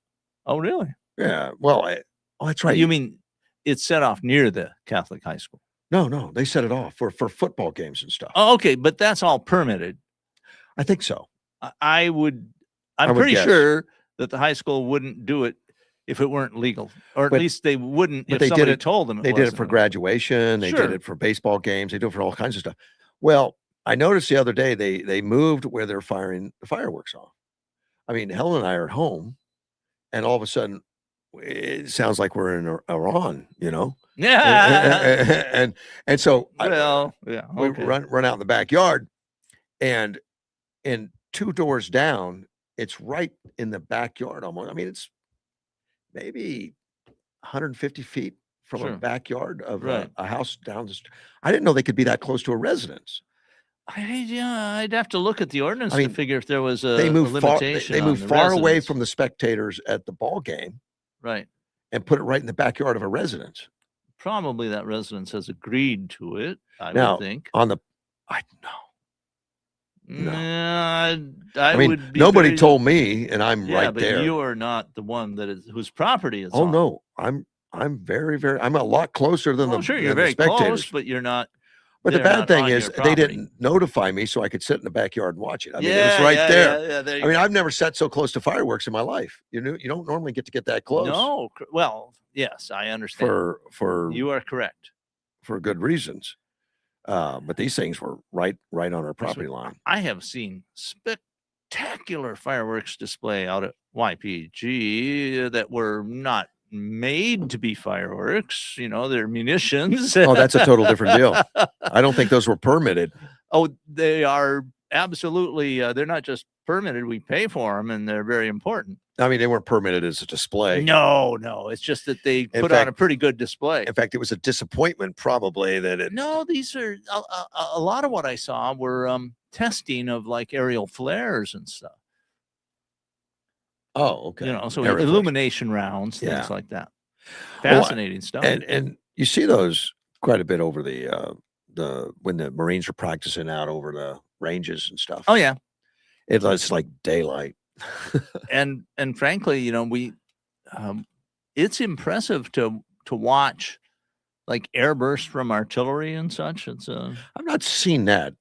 I've only seen. You're not going to see that from a car, probably. Well, you don't want to be close. No. You do not want to be close because it's a very dangerous thing. It's meant to be dangerous. But if you're a couple miles away, you'll see a big puff of smoke, and then a few seconds later you'll hear the bang. Because the speed of sound is still about 1,100 feet per second. Yeah. So for about every kilometer, there's another second involved of the difference between the flash and the bang, and that's how you measure how far away it is easily. I mean, that's what I was taught from the military and figured out for myself and all kinds of stuff. It's a very simple calculation, like lightning or thunder. Yes, exactly. And I routinely do that when I see a flash of lightning, and I'll start counting seconds. Oh man, that's 20 miles away, or something. Yeah, better hide. Yeah. It's when you hear flash bang or you see flash bang and you go, oh, dang, that was right over us, or something. And that's happened too. I mean, I was at a event in Texas where a couple of people got injured because of lightning strike, and it wasn't more than I don't think it was even 100 yards from us. I lived in the lightning capital of the United States for many years, 8 years. Florida? Yep, Tampa. Yeah. Tampa, Florida. And I had so many friends that were hit by lightning. I mean, it was very common. Yes, it's extremely dangerous. If you have a large room, you say, okay, raise a show of hands, how many people have been hit by lightning? And not necessarily a direct hit, but enough to get knocked down to the ground, like they're talking on the phone. Yeah, sure. And lightning hits somewhere nearby and it runs through the phone lines and they hit the ground. Golfers get hit. Yeah, golfers a lot. And a lot of times it's not directly by the lightning, right. but the lightning hits nearby and it goes. And some of the current goes through the ground. And knocks them down. All of a sudden, all the golfers are laying. You can get extreme. You can easily get killed, and you get extreme injuries from lightning strike. You get hit directly. I think that's an ambulance ride right there. Yeah, right. Some people survive that. Yeah. Well, with major injuries. Oh yeah. Yeah. Oh, it's and nasty stuff because current. Electrical current tends to run more on the surface of things, so you can have a lightning strike go through, run along the surface of bones and cause serious burns, like on the next to the surface of bones. I've had people that on the golf course would run under a tree. Oh, this is not a good idea. No, because the trees is a lightning rod. Yeah, and under that tree, that's what happened in this Texas event I was at. It was starting to rain and people gathered under this it wasn't a very big tree, but they gathered under it and then kaboom. And there were 3 or 4 people lying on the ground from this lightning strike. In Tampa, we tend to get thunder showers every afternoon around 3 o'clock. Yeah, very common. It just rolls right in. The way it works. Yep. Every day. Yep. Every day. Set your clock by it. We're going to have a thunderstorm. And we just didn't think much about it. I wouldn't talk on the phone though. And that was when it was wired. Oh, well, yeah, that's right. Wasn't a cell phone at that time. It was a wired cell phone wouldn't be a problem, I don't think. But yeah, telephone lines and power lines too can bring that lightning strike right into your house. It did. And I know so many people that were hit, And it's not uncommon for people to be talking on a landline phone and to get hit with lightning. Yep. Wake up later. Well, a whole variety of things happen. So, I mean, that's one thing that you get knocked down. There have been a number of cases back when I was a professional meteorologist. I'd look at this stuff because it was part of my job. And you would get ball lightning come out of a phone and float around a room for a little while, that type of thing. That may be interesting, but I don't want to see it. It's dangerous.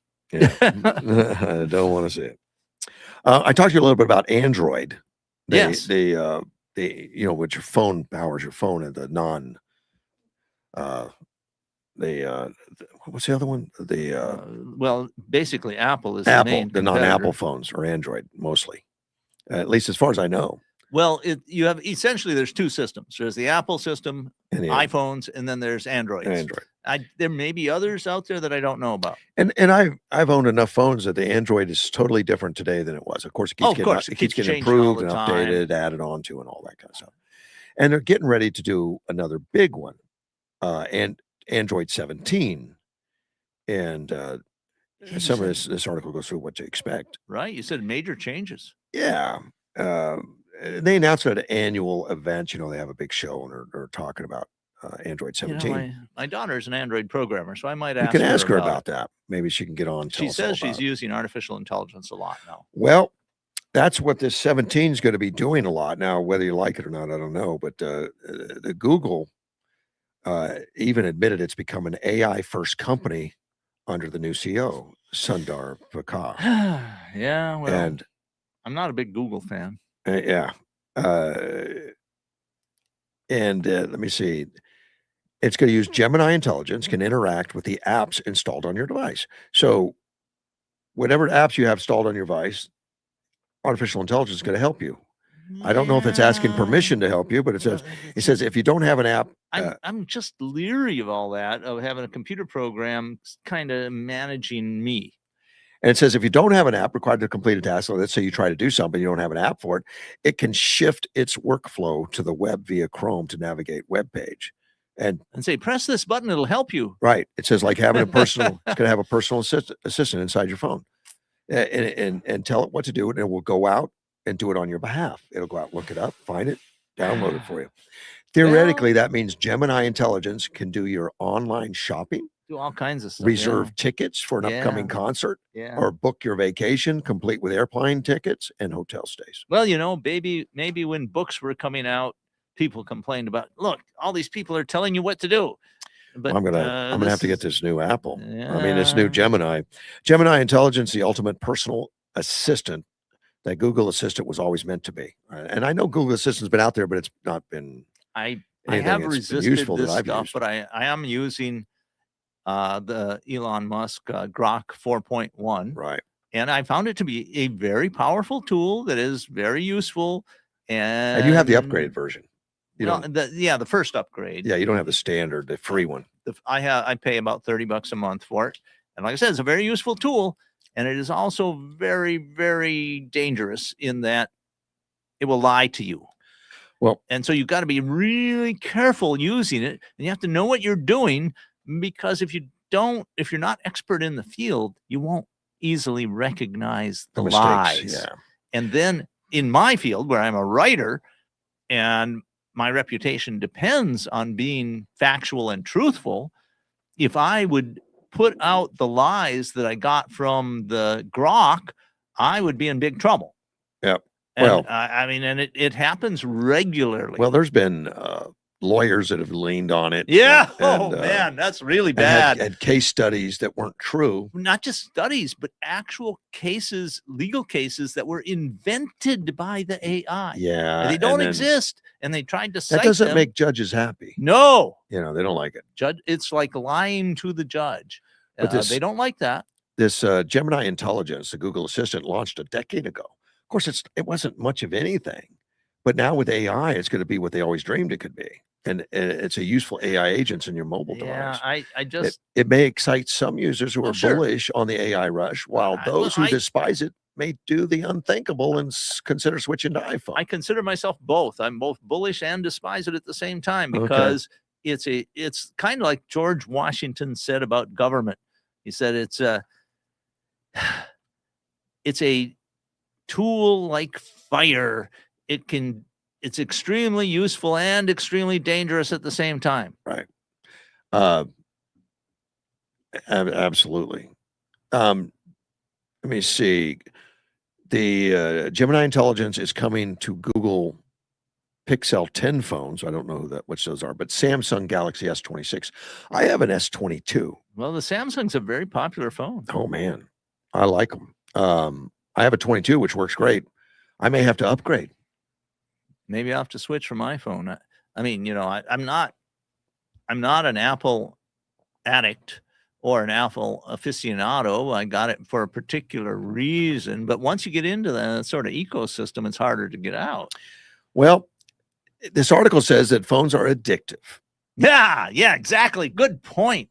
And digital well-being settings, there's a setting for digital well-being on the Android. What does that mean? It lets you set app timers and silence notifications. Sometimes your favorite app still pulls you in and waste hours of your time before you're realizing what's happening.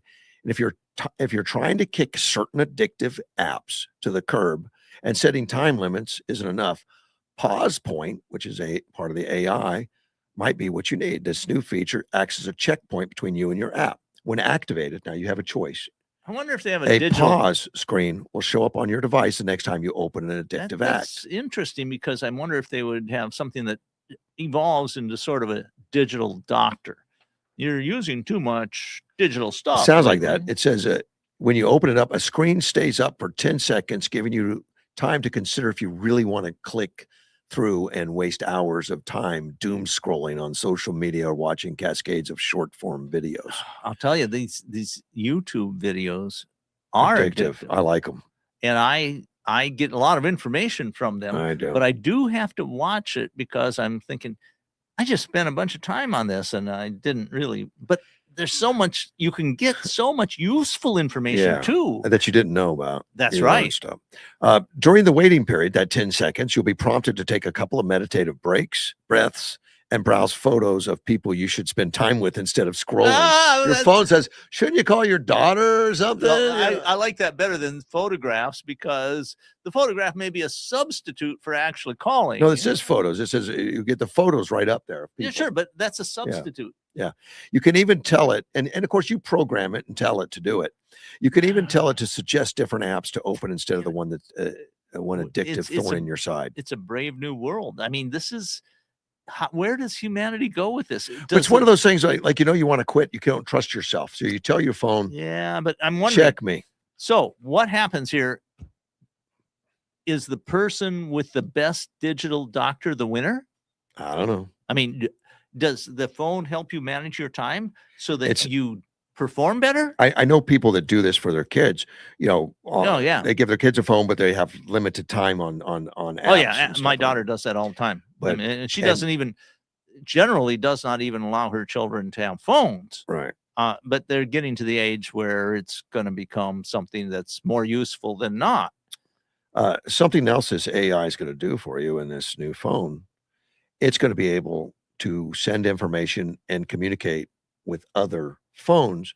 Now, you can always do it with Apple to Apple and Android to Android. Sure. Now, this quick share is going to allow Apple to iPhone, iPhone to Apple, back and forth, so that if somebody has something on an iPhone they want to send you, now they can do it. Okay. Well, that's actually what I would expect to have happen, to evolve to where these networks interact with each other. My daughter has an Apple phone that she has a lot of communications and stuff with other people, where it's live communications and all that. Yeah. Can't do it to an Android. This apparently will open up a lot of those things. Right, and that makes perfect sense, and it's reasonable to expect that.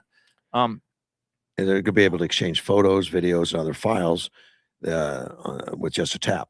And right now you could do it through like sending it through a message and everything, but then it degrades it. Sure.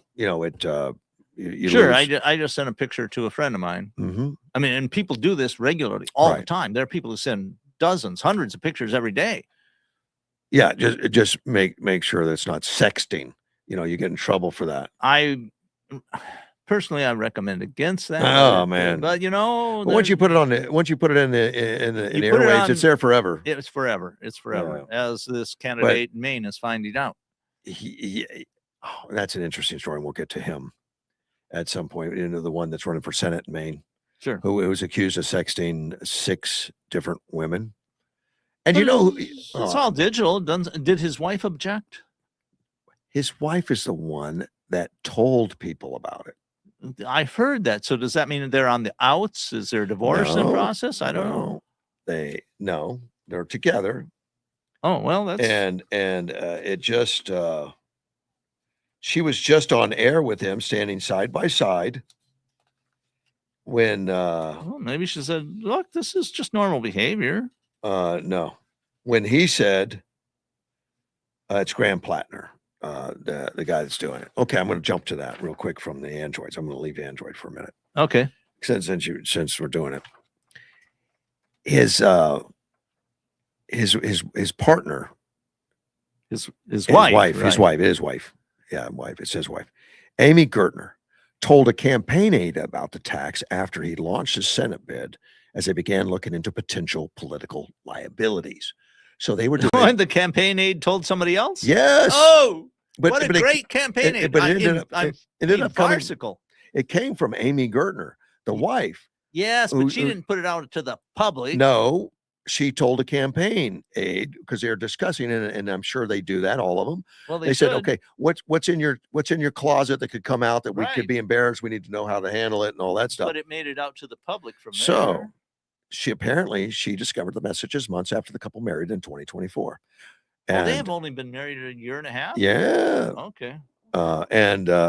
Amid these many controversies, attention has turned to the little-known provision in the Maine law that could allow Democrats to replace Plattner on the general election ballot after the primary. I don't know why. Maine has a law that allows that? Yeah, get close to the mic. But Maine has a law that allows that? I don't know why that is or what it is about that. But I just saw him on news this morning, because the campaigns today. I mean, the voting's today. Starting, and he he was being asked that question about these sexting of these 6 women or something, Mm. and he said none of it's true. And he's standing right next to his wife, and she's just looking like stone face. Like, oh my God! And she's the one that let it out and told the aide about it. You know, he but should at least be non-committal. You know, directly you say, well, he's a horrible person from what I've seen. Well, he doesn't sound like a great campaigner either. No. If anything, you know, like, hey, that was in the past and I've made mistakes. Right. He's not doing any of that. You know, we have so much digital information in our life. I can't possibly remember every single thing. Yeah, well, I'd remember that. Well, you would, but yeah, that's kind of crazy. But you have a good memory too. Sometimes. You know, just doesn't last long. Politicians generally have very selective memories. That was meant to be irony. Yeah, I am a politician. You have been. I don't know if you still are. I don't know. It's kind of like a former Marine. You're always a Marine, I guess. Yeah, kind of. But he's getting panned by other Democrats even. Well, that's happening. I thought that was interesting. Other Democrats that are walking away from him a little bit. On The View, Sunny Hostin on The View, you know who that is, right? She talked about this Maine Democrat Senate candidate, Graham Plattner. He says he's a liar, a racist, anti-Semite. But still, we need to support his run for office in order for the Democrats to win the Senate majority in November's midterm election. Yeah, this is kind of like, you know, he's a horrible person, but he's our horrible person. Yeah, which is not unreasonable in human action. You know, he has a Nazi tattoo that he's covered up now on the Reddit post about veterans, sexual assault, political opponents, and reports of sexual explicit messages exchanged with other women during his marriage. All those allegations and stuff. And he's only been married for a year and a half. Houston says she's conflicted due to her belief that the Democrats need to win back Congress. So he's a liar, a racist, an anti-Semite. He's a homophobe. So he has all these things, and character does matter. But we have someone that has almost unbridled power in the White House at this point. There are no checks and balances. And the only way that we can maybe bring a bit of our democracy back is by having a Congress that can function and has these checks and balances. And I do think one of the only ways is to win that seat in Maine. Well, I think she's delusional. Oh my gosh. She's supposed to be she's a lawyer. She's a smart gal, apparently, Sonny. Well, but if you limit your information input to this information bubble that the left tends to have created around itself, and there's a tendency to do it for any group, but it's much stronger, I think, on the left today, because conservatives have always had to fight to get some space, whereas the people on the left have always controlled, not always, but in generally controlled the narrative much more so than conservatives have. So it's you get this, if you have assumptions about reality, which everybody does, you make basic assumptions about how reality works. And if your assumptions are not correct, you start running into serious problems because reality gets in the way. And I think that's what's happening to the people on the left. They have so many, what I would call false assumptions about the nature of reality, that they're in denial that reality exists the way it does. Well, and it's a problem for everybody. It's not just Democrats, but it's more so for Democrats now because they lived in this bubble for so long. But not everybody on The View was ready to get behind Graham. Well, okay, it makes sense. Elijah Griffin. She said, to be honest, his sexting is the least of my concern with this guy. Graham Plattner trashed a Purple Heart recipient, said he didn't deserve to live.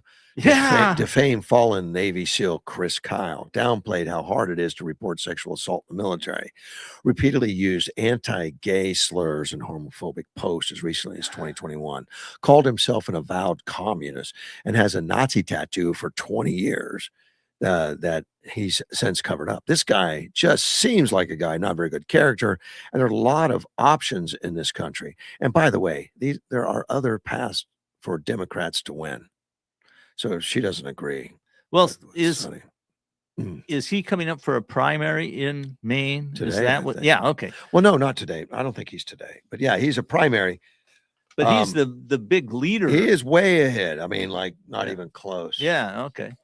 So my prediction is he'll win the primary and lose the general. Well, maybe all this anti is caught up to him. I don't know. No. That remember on the very far left, all of that stuff is just secondary. The question is, does he help us get political power or not? Yeah.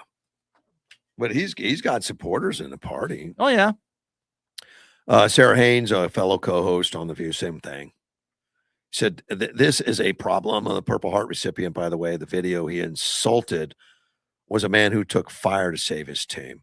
And he said this stupid guy should have died. It's only because they didn't have good aim and he's here. Yeah. If you were capable of saying that at any time in your life, you've shown me who you are and I heard you. This man should be nowhere near Congress. We've already got a wealth of people we need out. We're not sending one like this. See, all that says to me is he wasn't planning on being a congressional candidate at that time. Yeah, he didn't have it on his list. And do we really want to limit our congressional leadership to people who all their lives have been watching all their social media with the idea that I might be a candidate in the future sometime? I just don't understand how he can stand in front of crowds and everything and keep a straight face on all this and then say that this is all true. They're just coming after me. I don't and all that. He doesn't take back any of this stuff. He stands by it. My view is that any successful politician has to have a certain amount of Machiavellian in him. You have to. It's just the way. When you get up to the higher power levels, it's just necessary to survive. I guess I don't know. But then I met some, Arizona politicians who don't seem to be They're that. not. Andy Biggs is one, for example. Great guy. He is who he says he is, and he's seems very he genuine, has nothing to hide, and he seems to have a high moral character. Right. I think he does. So we should expect that of politicians, even if it's a front. Sometimes it is a front on some of them. Well, I agree. I'm just saying that don't let them know maintaining the public perception that you have to have this kind of front, and if it comes out somehow that you were bad at projecting the front, you're done. Right. Even if, and better yet, if you're genuine. I recall not long after, I think it was during the French Napoleonic period, maybe after one of the Napoleonic's reign, some French politician said, Machiavellian is horrible. No one should ever follow Machiavellian's advice. And somebody who was commenting in the period, that's the perfect Machiavellian response.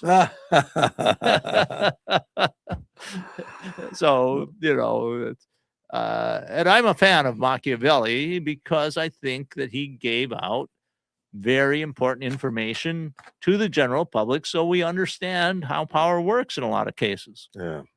Yeah, we see it a lot. And I'm not saying that every politician should lie, cheat, and do everything he can to stay in power, since that is what Machiavellian basically taught. I watched a video of a guy that went into LA that to discuss, who you voting for, whether it's going to be that's interesting. But it's going to be Bass or Pratt, Oh yeah. Now the person that was doing it didn't have a stand or support one or another, just really interested in what people are thinking and what they're doing. And I like those kind of things. Were the interviews anonymous?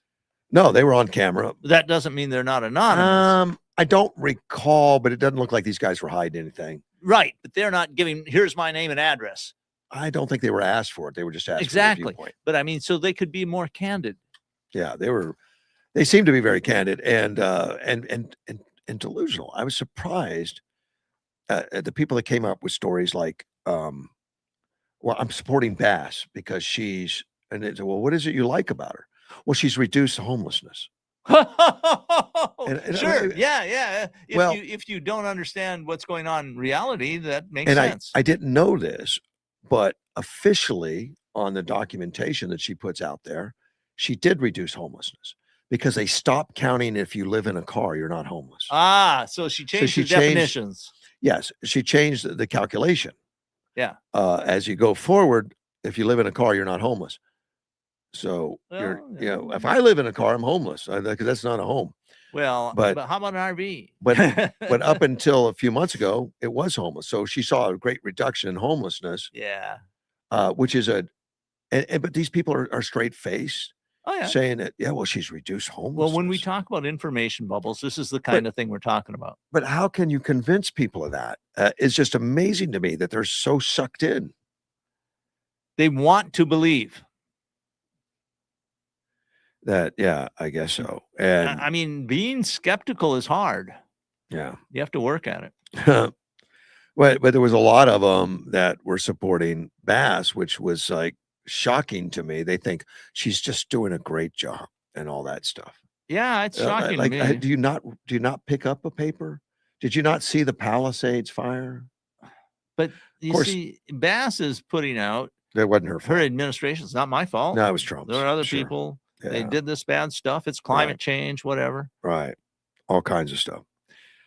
Which is just terrible, which I thought was interesting.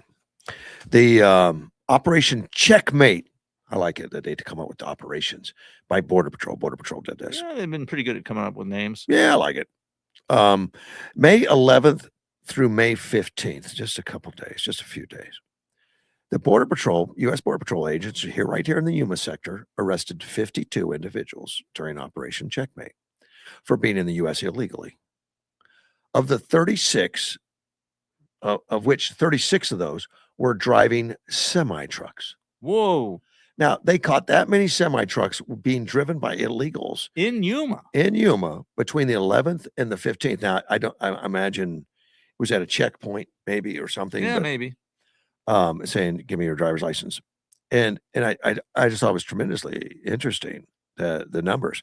And the operation was enhanced public safety through enforcement of immigration statutes aimed at the discretion and arrest of illegal aliens operating commercial motor vehicles. That was what the whole thing was. Sure. They arrested 52, 36 of them were driving semis. And I can't believe they could catch 36 people just in Yuma. In 4 days. In 4 days.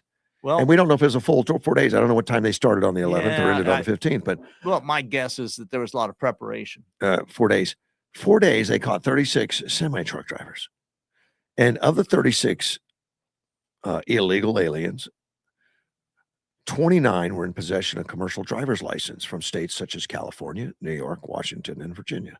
So they had a license. See, that's just, it says that there's something very wrong with the processes because it's not legal for an illegal immigrant to get a commercial driver's license. Federally. I don't know if it's legal in any state. Well, California doesn't ask. Yes, there's the point. I mean, it's a wink, wink, nod, nod kind of thing. And Trump has come down on them and said that we reduce, because the Fed's programs, which it is, they subsidize the states to run them. Yeah. But you got to run them according to the rules. They're getting federal money, so they have to play by the federal tune. 29 were in possession, and the three of them did not possess any form of driver's license at all. They're driving highway. I mean, they're driving down commercial vehicles. Commercial vehicles, 80,000 pounds. Well, I don't know if those three were semis, but they were commercial vehicles. Commercial vehicles. Well, no, it said semis. Oh, it did? Okay. Yeah, semis. Without any driver? None. Just jump in it and go. Wow. 30 of the 36 were from India. Wow. Because I've seen that a lot. I've noticed that a lot of how does that happen? Of the illegal immigrants with commercial driver's license seem to have come from India. Yeah, apparently that's a big thing. 6 were either from Mexico, El Salvador, or Russia. Now, I will say English is a very strong second language in India. So it's possible that it's because they answer the phone for data centers. Well, it's because they were run by the British for about 100 years or so, maybe more than 100 years. And so English is kind of like the universal language because they got about 30, 40 other languages in India. So if you want to get around, you learn English and then you can converse with anybody else and all the Indians, most other people, not anybody else, because not everybody learns English. So, but Yeah. it's an English that is heavily accented, and that's why it's kind of hard sometimes to converse with an Indian on the phone. Of the 36 that were driving the semi trucks, most of them had employment authorization documents, Oh, and they were obtained during the Biden administration and are no longer valid. yeah. Well, okay, but it's gonna sound a little, but I have a little sympathy for these people. I have none. I mean, put yourself in their shoes. But they were caught up in a scam, Right? and so were we. Yes. And it's the question is, should we pay a price and say you can stay here where you shouldn't belong? I don't. I agree that they should be repatriated, sent back, whatever. It says all individuals were processed in accordance with federal law and will be deported. Yeah, deported is probably the right gone. word. And but it's not hard for me to put myself on the other side and say, if I was somewhere, and somebody said, come to the U.S., it's all free, and we're going to give you all kinds of assistance, and it's official, and then you do, and then you find out it was all a scam. Yeah. By Biden wanted to pump up the numbers. Yes. Yuma Sector Dustin W. Claudel, he's a acting chief patrol agent of the U.S. Border Patrol. Okay. Yeah. He says Operation Checkmate reflects our commitment to safeguarding communities and roads from unlawfully present drivers who pose significant risk to public safety. My agents are on patrol every day to ensure we stop these individuals and prevent more deadly crashes from occurring on the roads across the United States.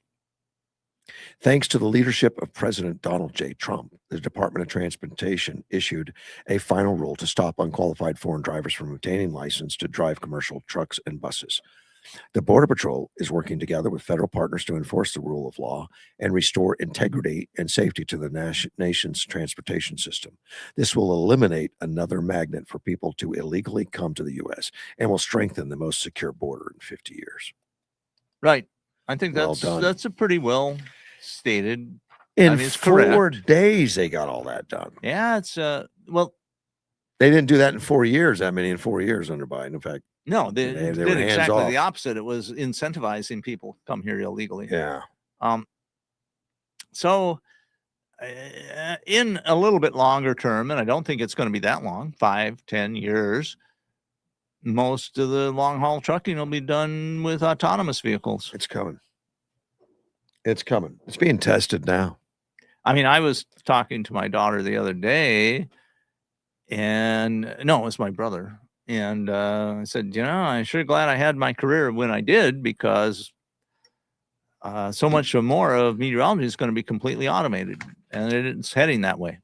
Well, I've been talking to some people that do digital work. They work with digital computers and stuff, and most computers are digital now. Yeah, digital stuff. But they say that they're just not secure that this job's going to remain the same. They've got to look at alternatives. So, and even my daughter, who has been, her career has been programming, and she's been in it for 20 plus years and has done very well.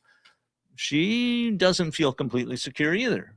Yeah. And she says, we're just using a lot more AI, and my job is becoming much more of managing AI than doing programming. It's like you have to have a human to check the AI. But that's job security right now, to be able to check AI and understanding AI. It is. And frankly, she and her husband, the whole family, has been frugal and careful with money, and they've considerable nest egg. And if they can survive this, they might have to reduce their lifestyle a little bit. Yeah, get different jobs, whatever. But they're, another 10 years, she'll be close to being able to retire. Mm-hmm.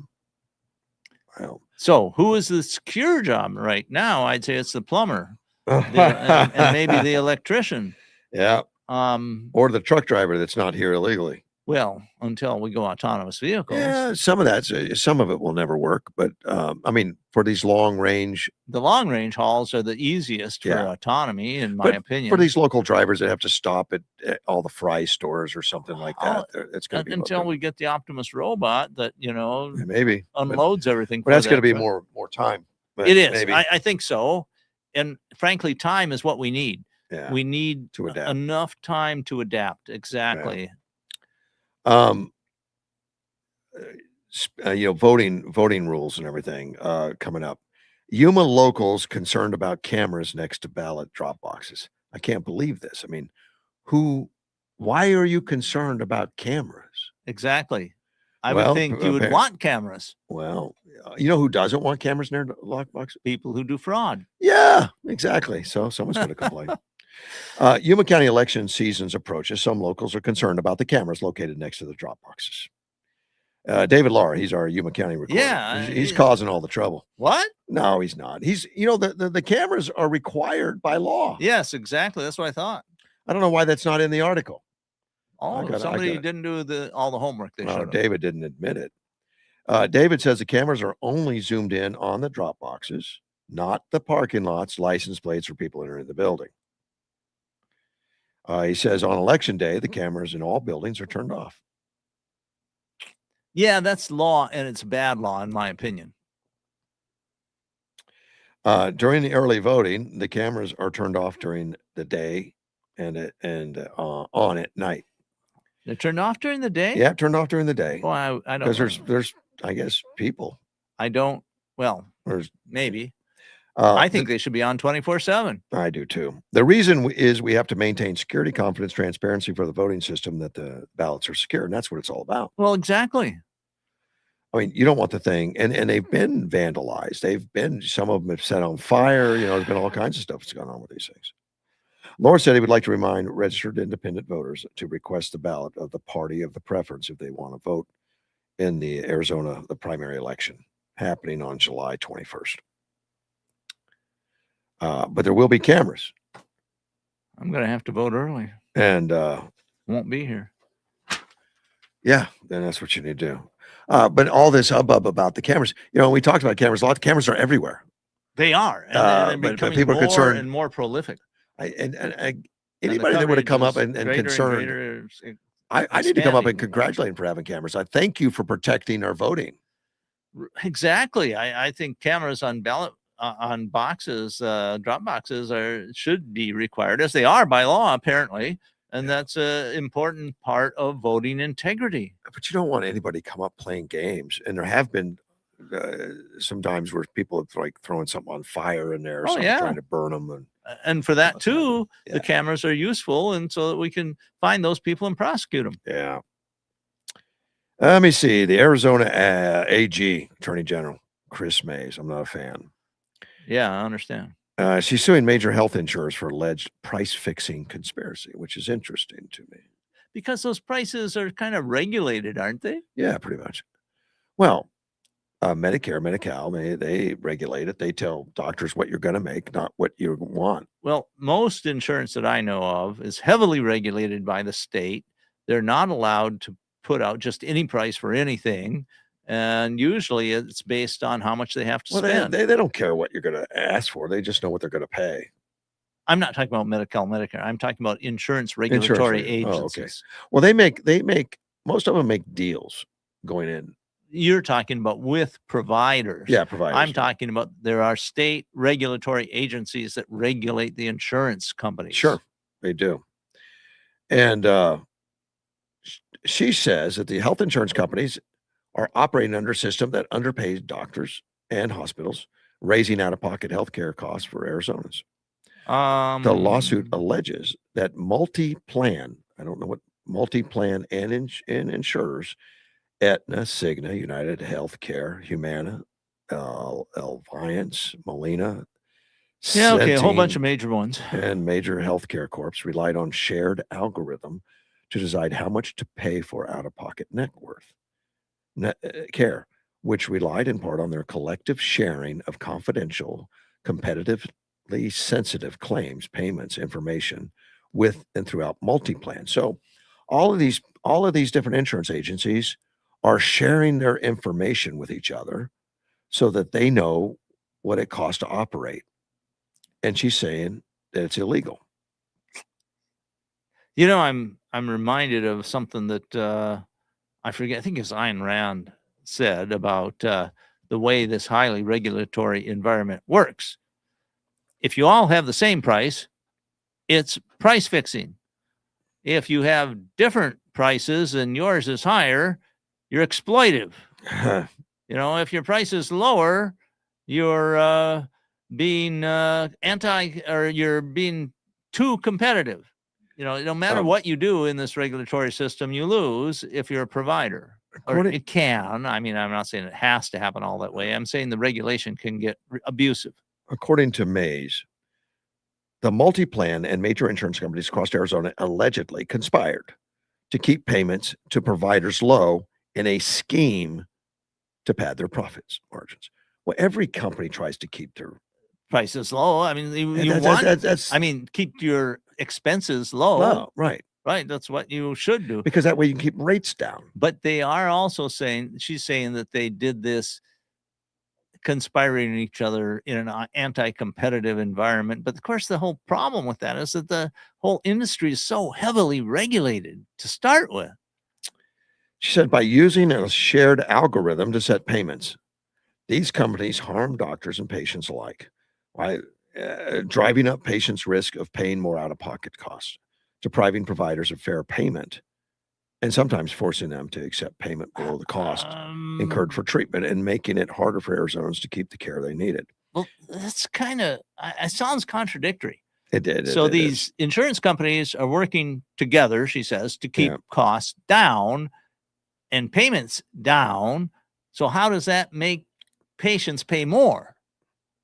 Well, potentially the doctor can say, I only got this much from your insurer, so you owe me some more money. Okay. Above copay, right. Your insurance company didn't cover it fully, so you have to pay me some more money. But I could make the counter argument that the insurance company is paying less, so you have to pay less. Yeah. But she said this case is another example of old-fashioned price fixing using new technology, but it's against the law all the same. The whole system, the healthcare system is just screwed up. It is. And it doesn't make sense. And look, and primarily it's because the government has gotten so heavily involved. It is the least transparent business in the entire country. I think you can't pick up a phone and say, how much does something cost? We don't know. Get it, and then we'll find out, because nobody pays the same. And the prices are all over the board, depending on what deal you make. Virtually identical services that cost one person X and another person 3X. Yeah. And the hospital knows that they overprice everything because they have to give these huge discounts. Right. To the insurance companies. To the insurance companies and Medicaid, Medicare, Medi-Cal, whatever it is. And so what things cost becomes just screwed up. The whole system's wrong. I don't like it at all. So all these insurance companies are sharing some algorithms on experience and stuff. And it's called price fixing. Well, but on the other hand, the whole idea of insurance is you get enough information that you can figure out an average of what things cost. Right. And so that you can charge your rates so they cover your expenses and make a profit too. So, and what's going to happen is the rates are all going to have to go up because we no longer can share information. Yeah. I guess. That's what it looks like to me. Because if you don't have enough money coming in to cover your expenses, you go broke. Yeah, and there's also the insurance companies are so heavily regulated. There's not as much competition as you would like to see. And then there's the Obamacare problem, which exacerbates all of that. So yes, you're right. The whole system has multiple problems in it. And President Trump, to his credit, is trying to make the system more competitive. Well, President Trump, asking hospitals to set out prices for things. And I'm glad you bring that up, because President Trump is doing the exact same thing. Right now, President Trump has said, whatever country pays the lowest price for drug, that's what we're going to pay. That's the same thing these guys are doing. Is that illegal for Trump to do that? Is that price fixing? It's a good question. Of course, if you're a socialist, you don't care. The government can price fix and it's all right because it's the government. Right. So they're supposed to, you want them to control the whole economy. I have problems with this from the federal government doing it, because one of the reasons that drug companies charge very low prices to other countries is because the other country says, if you don't charge a low price, we'll just steal it. What do you mean steal it? They won't enforce anything on patent laws or whatever. They'll just say, well, we're going to take this drug and make it ourselves, or we'll buy it from somebody else who makes it, and you won't get anything. Are drugs that easy to make? Once they've been out for a while, there are two problems with drugs in terms of making them. One is you have to know the process to make them, which is often difficult, but you can figure that out. And if they're patented, they put most of the process in the patent, probably.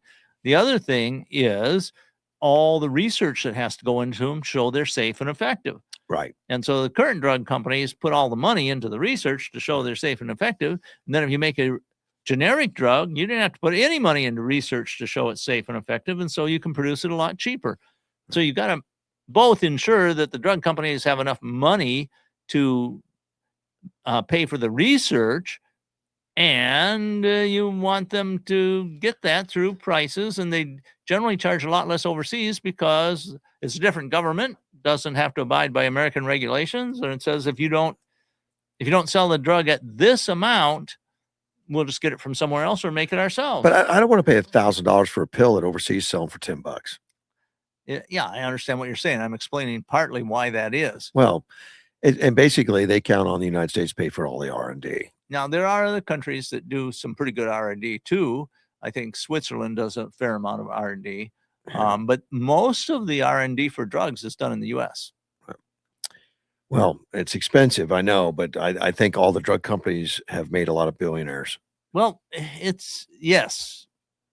Because they can charge outrageous, and there is regulatory capture where the people who pass the reform requiring regulation, they go on to another thing or they die off. But the people who are extremely concerned about the regulation are those that are being regulated.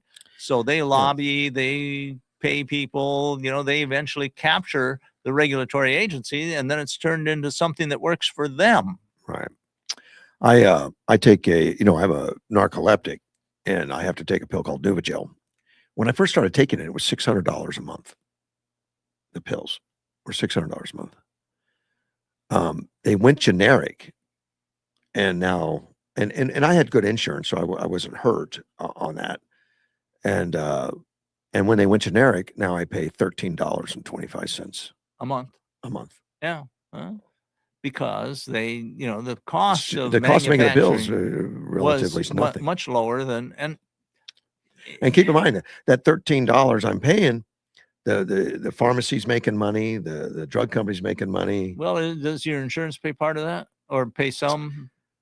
A little bit, but even if I went without insurance, it would be like it'd be $10 more or something. So right, and the whole idea of patents, by the way, is that we give you exclusive market for this, give you a monopoly on this product for a while so you can recover your cost. And so there's an incentive for people to do the work to create a new product. And then after a certain amount of time, then it becomes public domain and anybody can produce it. Yeah. I think it's 13 or 21 years generally, depending. On the, and I had this heart problem for a while where I had the AFib. Right. And I had to take a blood thinner, which is Eliquis is the name of it. Okay. To buy Eliquis, a 90-day supply, it was $1,200 for 90-day supply. Okay. I could get it with my insurance for like $260. But the insurance paid the difference? I don't know how much. I mean, I'm sure they got huge discounts, all kinds of stuff. Yeah, right. All that's and they paid a difference. But it's Medicare. Right. And I've got some of the extra. But I canceled. I don't have to take it anymore. Okay. And so I got a notice from the pharmacy that it was in, but it's gone down to $120. Right. I don't know why. Well, this is the trend. The trend is that drugs start out expensive, and as they are used enough and people recover their cost and they go out of patent, they become cheaper, a lot cheaper. But it's so outrageous to go from, the prices that it is. And I could always buy Eliquis in Mexico for 90-day supply would have cost me about what I was paying, about $260 a month. Okay. I mean, not a month, $260 for 90 days, 3 months. which is, and that's what they could sell just across the counter. No insurance, nothing. And in the interest of fairness, I will also say that drug companies can sometimes tweak the drug a little bit and then say a new patent. Well, and to try to keep patents going, well, and they can make a thicket of patent infringement law that's very hard for anybody to pierce. Of course they do. And so there are other problems with the system. But overall, we've done pretty well. The other thing that they can do is they can make and test drugs that just help things a little bit. And that would be unethical.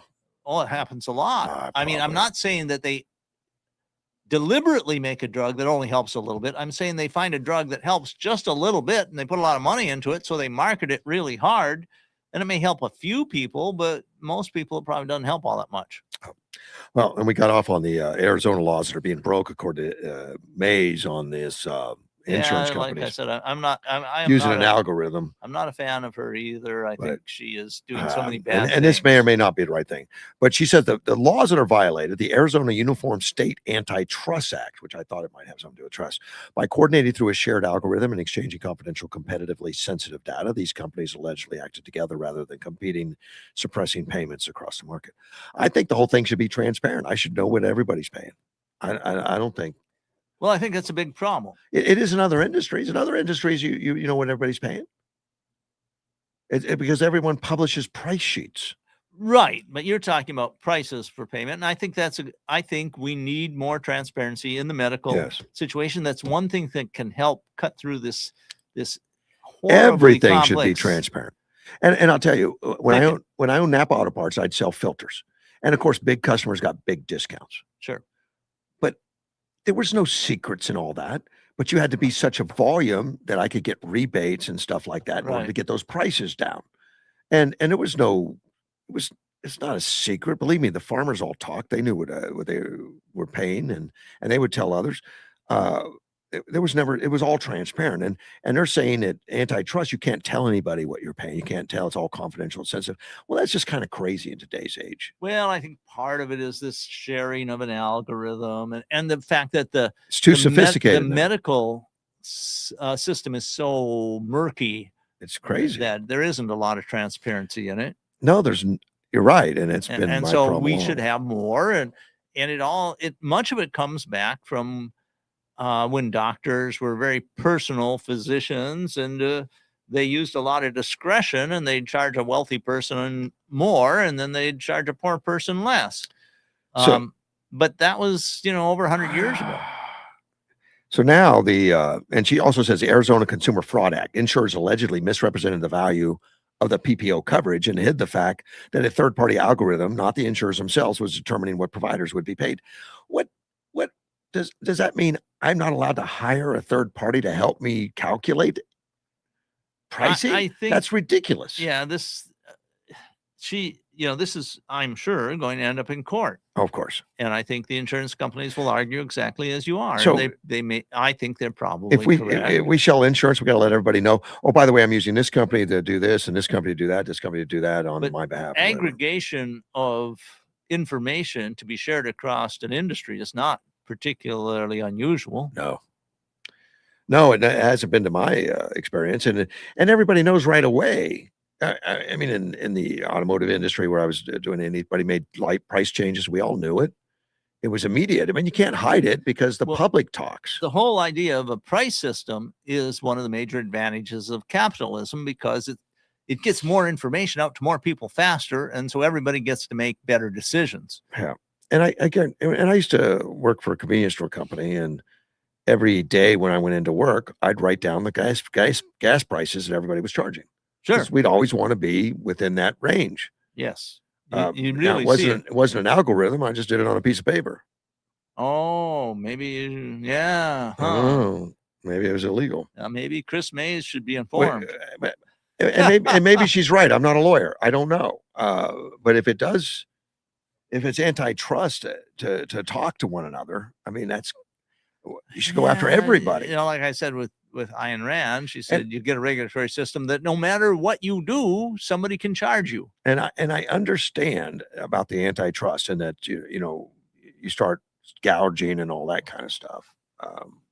Well, because you're in cahoots with other right. companies. I mean, we had it that's can be a serious problem, and I think what we found out is capitalism works better if you don't allow one or two entities to dominate a whole industry. Right. And yeah, like if I was the only guy that did something, I'd be open for 2 hours a day and it'd be very expensive. Yeah.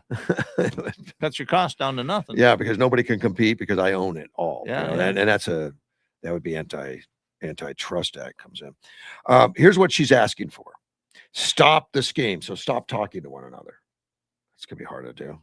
Return money to patients provided. What money? What? Yeah, how? How do you figure that? Money, that's crazy. We made a deal that this is what I've charged, and that's what we agreed to. Yeah. And they said, well, you came to that price illegally. Okay, well, how much? Yeah, but then we charge patients less for their insurance. Yeah, so ask the patients to pay more. Force multi-plan insurers to surrender profits. Earned through the unlawful conduct. I mean, how do you quantify what she's calling that's just ridiculous. Impose civil penalties. Of course, there's going to be loss. This is just basic, which is just going to drive. It's going to drive insurance up. Right. It's going to be more expensive to operate in the state of Arizona. Right. So expect your bills. But as we've said, the whole medical field is in a horrible condition. Yeah. And what she's moving toward is some kind of centralized government controlled system, which tends to be worse. Yeah. They don't get fined ever. Now, I personally like the system they have in Switzerland, which they just say you must have major medical of some kind. Yeah. And they have several different firms that provide it, so there's some competition there. And then the rest of the stuff you pick up out of your own pocket. Yeah. I think it's a mess, and I think it's just indicative that the system sucks so bad. And now they're saying by you trying to survive in it, you're breaking the law. Yeah, I see. There are a lot of systems in the world that are much worse than ours. Yeah. Go to Cuba and try and get good care. Well, it's free. Yeah, but you have to pay for bandages and antibiotics, and there's nobody to give it to you for free. And nobody. There's no doctors, and the hospital doesn't change the sheets. Yeah. I mean, it's so there are lots of places that are far worse. I just think ours can be improved. I think even Canada's worse, and it's social medicine, but it's rationed. Yeah, I'd say so. I think our system does better, but we pay way more. Way too much, and it's because of part of it because of the inefficiencies that are imposed upon the system by the government. Correct. Regulations. Doctors complain all the time that they spend all their time filling out forms and working out government requirements, and they are spending time with patients. I've had doctors tell me you cannot operate as a physician in the United States without committing felonies. You have to commit felonies. Why would you commit felonies? Because the regulations are so complicated and so difficult, and there's so many things that can go wrong that you're going to make mistakes that the government will call a felony. Wow. Now, of course, people defend themselves by hiring lots of assistants to try to make sure they don't make those mistakes, or the mistakes get corrected before they're put into the government system and so on. And all that's expensive too. So things are expensive, like what they call standard of care, because there's regulations almost. It's not really regulations, but you have to do it. Like if you have a heart attack, you have to take a vitamin, or aspirin or something, some of these ridiculous things. And that may not be ridiculous. Maybe that's a good one. But I worked shadowing the ER doctors at night sometimes. And they were ordered lots of tests, right? Tests like crazy. So my question to Phil Richmond, who was the doctor, Dr. Richmond, at the end of my 10-hour shift with him. Right. We went through a lot of the tests that were ordered, and I don't remember the MRIs. He had like 15 or 20 of them ordered. And I said, well, which one of these 15 or 20 that you felt was necessary for your diagnosis, you personally, that you needed because there was some questions? Sure. 2. 10%. 2. Yeah. Why were the rest of them? It's required. It's a standard. Because if you defensive medicine. Yes, exactly right. If you don't do it, and let's say a bad outcome, no matter what goes on, you're guilty because you didn't do a standard care, even if it's not necessary. You didn't do a standard care. Right. I took my daughter to the hospital because she was thinking she had a appendicitis. So the physician, put on a rubber glove and pushed her on the abdomen and stuff. Does that hurt? Does that hurt? Does that hurt? And realized immediately it's not appendicitis. She still had to get a $5,000 test of some kind of MRI or MRIs or 2 of them or something. I don't know. I know the cost of those has dropped quite a bit. And I went to Richmond with that, and I said, "You already knew it wasn't right, but we have to do it." And it's just like, well, and part of this is because our liability, legal right? liability system has gone crazy. Right. You won't get insured if you don't do it. If you have a bad outcome, you're not going to get insured again. Your Right. insurance is high already. And the insurance at the hospital is terrible. I mean, we paid a lot of money at the But hospital. the hospital is purchasing. They paid a lot. Well, each doctor purchases it. Oh, really? Each doctor has to purchase their own liability insurance too. Oh, In fact, orthopedic surgeons, it was like $80,000 a year or something crazy at the time. I don't know what it is now. right. But the hospital buys insurance. And what would happen is there would be, let's say that somebody delivered a baby, and the baby outcome wasn't good for whatever reason. Sure, it had some problem. And it may not have anything to do with the delivery. It could have been something genetically wrong with the baby. something wrong with the Sure, baby. all kinds of possibilities. It doesn't matter. They sue the hospital no matter what. That's an automatic. Yeah. I'll get back to that. Let me take a phone call. You're on the air. Hello? Hey, good morning. Good not morning. I'm hearing you. looking for Russ. Okay, and what's this in reference to? Might help. My name is Kathy. I'm calling from Dr. Dima's office. Oh, okay, and I have an appointment tomorrow. Yes, at 9:45. We just wanted to confirm. I will be there. Thank you. Thank you. All right, We'll see bye-bye. you tomorrow. Yeah, I might as well put that out on the air. I have a doctor's appointment tomorrow. Not the thing I recommend for people to put out over the air, but you're only a famous person with enemies. Well, I tell everybody what's going on with my medical anyway. But but that's doctor. He's my cardiologist. yeah, okay. All right. I lost track. What was I talking about? We were talking about the problems with the American medical industry and what we were doing at the hospitals. Yeah, what we were doing at the hospital is, let's say somebody had a bad outcome or an outcome that wasn't expected or something they weren't happy with. They would sue the hospital, which would not get a lawyer, but sue the hospital. And you turn over to the insurance company. Right? Insurance company has to handle it, which means we cannot even talk to the patient. We can't assure the patient, help the patient. We can't do anything. Yeah, you can't go to the patient and say, "Okay, you got a problem. How can we fix this?" It was terrible. And we almost always had to pay something to make it go away. Right. Even I mean, it's not that anything was wrong, not that the hospital did anything, but we couldn't explain that to the customer. We couldn't help the customer with their care after that. They had to go somewhere else to get care. Right. So we became self-insured while I was on the board. Right. We decided, for any large institution, usually makes sense. Well, and the way self-insurance works, you still have some insurance for catastrophic. Exactly. But for these, smaller cases, hundreds of thousands of dollars, we handle it internally. So what happened was that we were able to take those patients that had some outcome. We spent more attention on them, working with them. And they got better outcomes. They got great outcomes. We got great outcomes. Lawsuits were dropped. Yeah. Much to the chagrin of the lawyers. Lawyers didn't like it. Well, I think the lawyers had work. Probably. But people don't realize that we have a surplus of lawyers in this country. Yeah. I mean, the law schools turn out more lawyers than there is demand for. And so you have a lot of hungry lawyers out there. Probably. But the bad thing about having a lot of lawsuits even handled out of court is you get a percentage of things that shows up that you had lawsuits and all that kind of stuff. Well, afterwards, you don't have all those lawsuits. You mean if you self-insure? Self-insure, it starts reducing that, and then your insurance costs go down. Probably.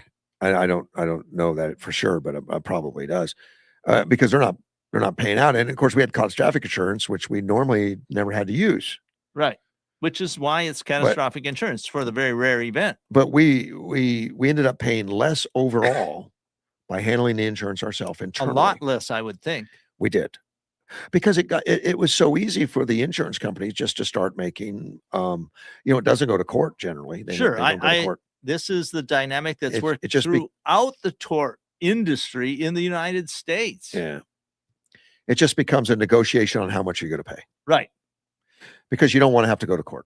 Because going to court's expensive. Well, and there's always a risk that it could just be some jury that says, you know what, I think you ought to give them $100 million. Or something. Yeah, I mean, it can happen. Now, I recommend that anyone who can self-insure. And the idea for major medical, get major medical insurance. And if you have some savings, self-insure, because these insurance companies make money for a reason. But here's the problem with people self-insuring is hospitals are not equipped to handle cash. You have to negotiate. You have to on everything. You have to say, okay, I'm going to pay cash. What can I get? And that gets into like, okay, we know we charge $1,000, but the insurance companies only pay us $100. Why don't you? Sure. And then there are things like what it's called, Samaritan's Place or whatever. I mean, there are some Christian organizations that they're not quite insurance. They're more like mutual aid societies. Yeah, more like you become a partner in their issue. And they usually pay about the same rates that the insurance companies do. Right. And sometimes even less. And they tend to have really good outcomes. Some of them have their own doctors and stuff. And they're relatively inexpensive, mainly because you are required to be an active Christian. I mean, you have to have a church, you have to say, I go there, that kind of thing. Yeah. And so that cuts down your risk level enormously. Yeah. Because the whole system's screwed up. It is. It's not good. It's the best it's the best of anywhere. I don't know that it's the best of anywhere, but it's better than a whole lot of places and not worse than hardly any. So it's just very expensive. The worst part of the system is it's so expensive. It's crazy. We spend more money for insurance in any place on the world by double. Yeah. We pay huge amounts. We do for insurance. I mean, for medical care, and frankly, our medical professionals are better paid than anywhere else in the world. Yeah, I think by huge amounts. Yeah. Now, I will say that when I was in Australia, which has a national medical insurance thing, their professionals were very well paid. I think our guys are well paid. It's funny though, docs. You ask him what you made last year, let's say 800,000, I made $1 million or whatever. What that means is, how much do you have to pay? Well, what that is that's the top line. That's sales. Yeah, that's gross. Yeah, before they take out all the expenses. So, and they're the only business that does that. I mean, other businesses always talk about. Well, lots of businesses talk about gross if they're trying to impress you. But generally, we're going to talk about how much you can put on the bottom line. And I don't know, but doctors tend to come out pretty well. They're usually making multiple hundreds of thousands of dollars a year. They do well, but and the better it's not easy. I mean, and to manage a medical practice is so complex. It is, and that's why they usually hire staff. Oh yeah, and frankly, it is very meritocratic. If you are a very good doctor, you can charge more. I'm unaware. Really? I mean, you mean charge more? You're in demand. You charge more for your time. Oh, you mean the business that hires you? No, I'm saying that. Let's say you're in the top 3 heart doctors in the country. Oh, maybe you pay a lot. You are paid much more than the bottom 3. I don't know how that works because insurance company's not going to pay you more. No, but patients we're talking about like wealthy patients people. Will shop in critical care cases. Like I have to get a brain surgery done.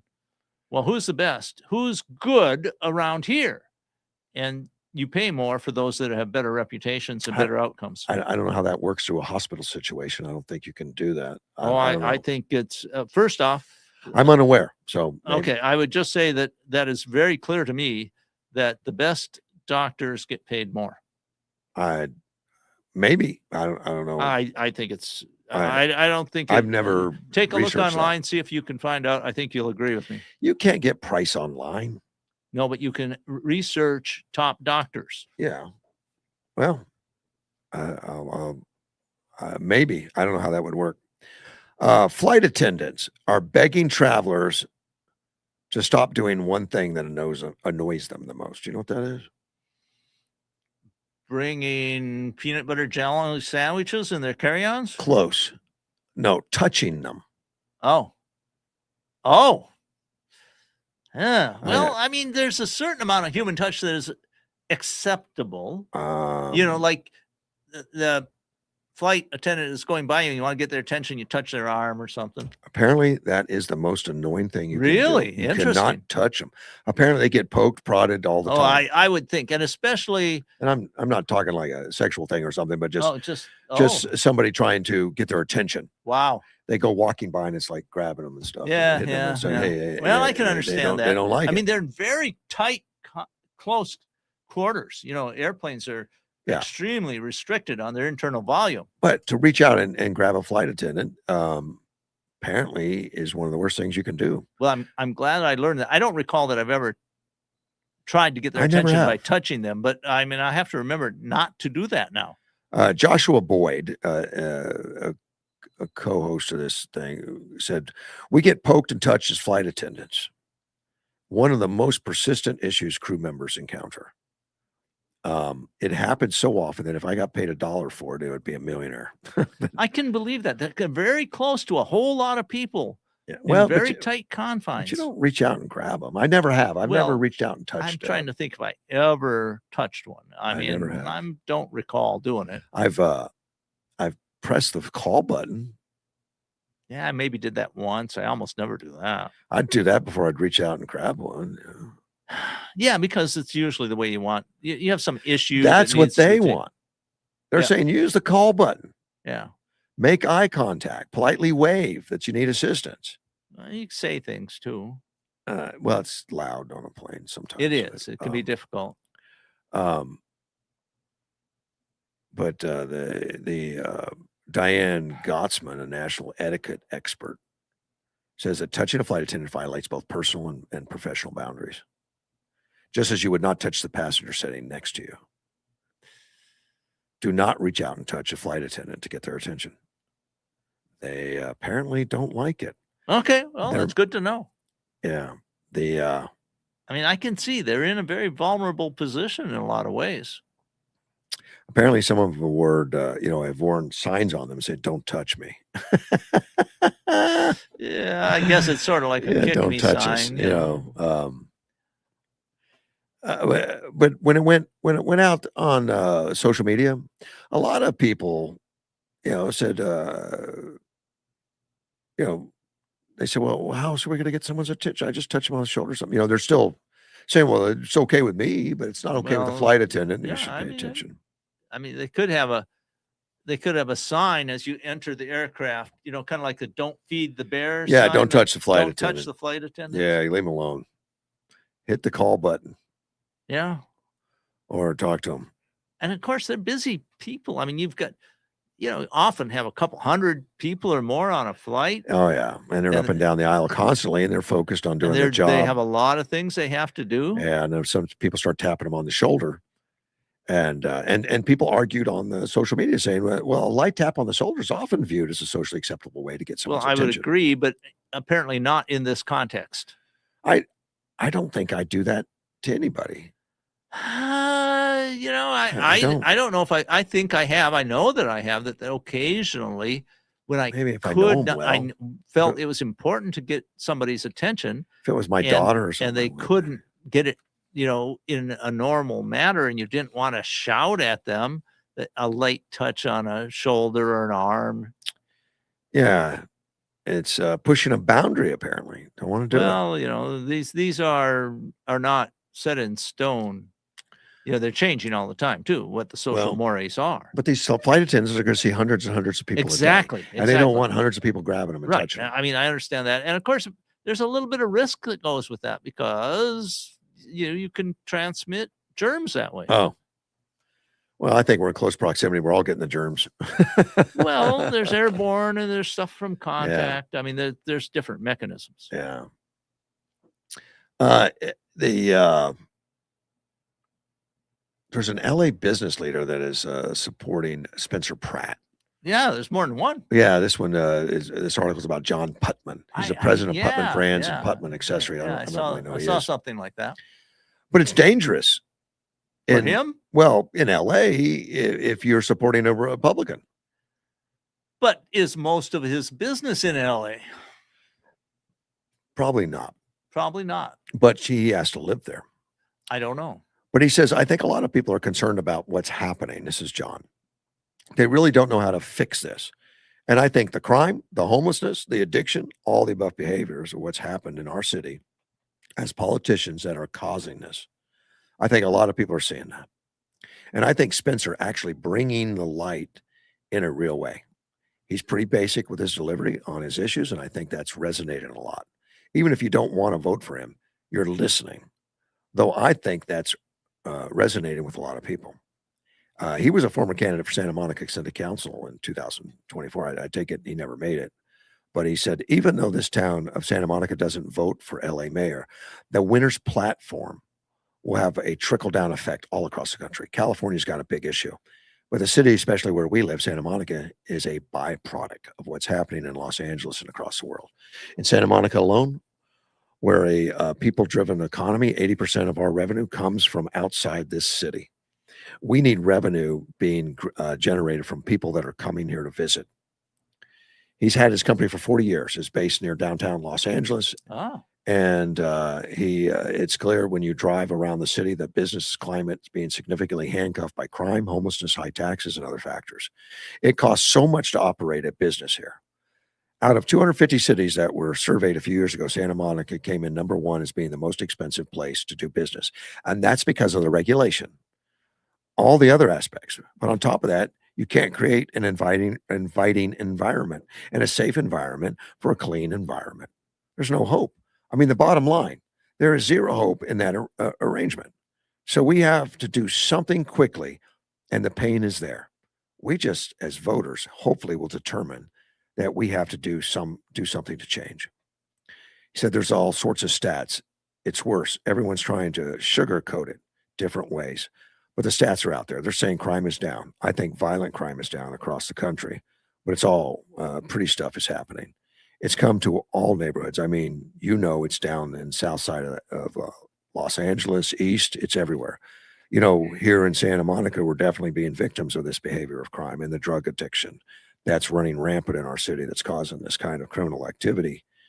Doesn't really satisfy anyone. It doesn't protect us. It doesn't make us feel safe, and it doesn't help our community just to grow.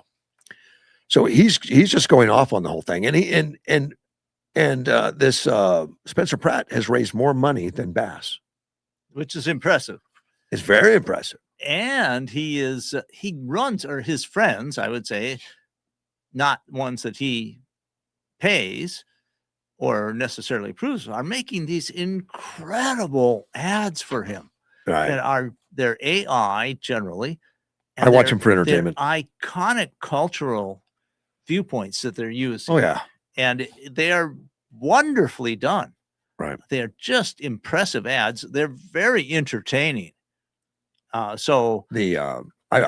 He's really breaking the mold of how someone runs for office. He got panned by one of his opponents because he didn't use real actors. Yeah. Putting actors out of work.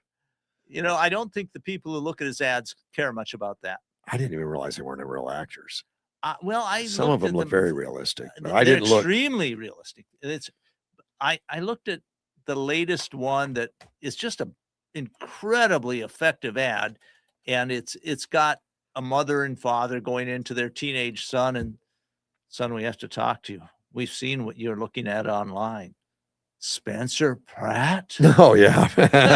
it's an incredible, and the image of this young man's face, and he looks like he's maybe 14, 15, 16, around in there. And it's like, are my parents really this idiotic? And it's just an incredibly well done ad.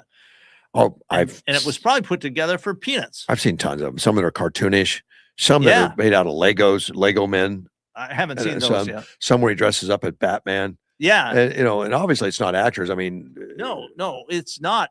But it plays to these cultural icons or these iconic images, I perhaps should say better.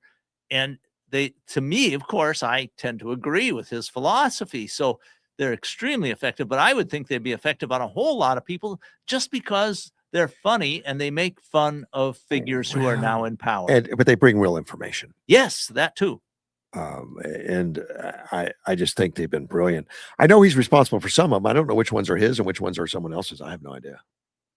Well, he has to declare because he's a candidate. This paid for by him. What is paid for by him? But if some of them are just satire stuff. Oh, then wonderfully done. Crazy. Just wonderfully done. Bass, Karen Bass does not look favorable in any of them. She's mocked completely. Right. Justifiably. I think she's been a horrible leader. Well, we are one of the very few countries in the whole world where you can mock politicians and it's legal. Can't do it in England anymore. Certainly, or much of Europe. And where else? They don't have freedom of speech anymore. I don't think you could do it in Japan. Really? Right. I mean, they take their politicians quite seriously there. I don't recall ever seeing an ad or hearing of an ad in Japan that was mocking, satirical. I mean, I could be wrong. Please, you can tell us. The thing that Karen Bass has done wrong is very out there, but it doesn't. I mean, during the Palisade fire, she was out of town when she didn't have to be, and then the reservoirs weren't full, the trucks didn't get fixed, or there's just multiple failures. And the fire chief had come and warned her that this could happen, right. and they ended up firing her for it, and then and just the terrible things that have gone on, and yet she gets supported by all the Adam Schiff, Alex Padilla, Gavin Newsom, Kamala Harris. Yeah, right. They jump behind her like she's great. Let's take a phone call. Hey, Gilbert. Hey, Russ, I'm laughing. Yeah. You guys bring some humor. I'm going to bring some humor. Yeah, go ahead. Go ahead, man. What did Bass do before she became mayor? She was a congressman, I think. She was a congressman? Yeah, at one time, I think. What did she do before she was a congressman? A communist down there with Castro, I think. Yeah, she spent a lot of time. She went to Cuba, numerous times. So what I'm getting at, on her campaign the other day, she asked, what has this guy done? What has he done besides being a reality actor? What has he actually done? What business does he have running for mayor? What does he know about city business? What does he know about this and that? And I'm laughing because I'm going, well, what the heck did you do? Well, yeah, he was an actor for many years there with that reality show. I mean, he was an actor. And I think he sold real estate too. Was he a real estate guy? He did. Yeah. Well, and there's this other thing. We have an example of someone who was a reality TV star who then got into politics. Yeah. He's extremely popular. He's extremely successful. That's a negative if you're a Democrat. I guess. Exactly. But what's really scary, my friends, what's really, really, really scary, and I didn't understand this till the other day, with the way the elections are in California, if two Democrats had the two highest votes, they get to run against each other. Correct. Yeah, jungle primary. Jungle. I mean, what are we doing? I know how it happened because all the legislators that are in there helped push that. Yes. Crap. And I can't not believe that our government allowed that. And feds leave. They can do what they want. Yeah. States are allowed to set up their own electoral systems. Yeah. Yes, but what I'm getting at, if you have a strong Republican that is good, conservative, and all that, and they don't want them there, they'll just get two Democrats to run against them, so they get the two highest votes. Well, so that's why California. They can also split the vote, which is what is happening in this primary. It looks like. Right. Yep. Exactly. Now that's the same thing goes for the mayor election too. Yes. But in the LA mayoral election, it is not partisan. There are no D's or R's after the names of the candidates. So it's not supposed to be partisan. But of course, a lot of people know the histories of the candidates, and they'll say, "Well, this is an R or a D." Yeah, I mean, even here in Yuma. No, I mean in California, but it happens here in Yuma too, of course. Yeah, nonpartisan. I agree. But yeah, that's really scary. That the fact of that. And one more thing before I go, did you see what Pima County, their Democrat Party did on Facebook? They have a big old ad. No. F the 4th of July, but they spelt it out. Okay, good. Not Independence Day. Nope, they just said F 4th of July. Period. Oh, really? Why? Yeah. How'd they spell it? Did they spell fourth correctly? They spelled let's see, Foxtrot, Utah, Charlie, Kilo. Oh no. Really? Well, wow. I think they got some real issues, my friend. Yeah, that's not going to make a lot of people happy.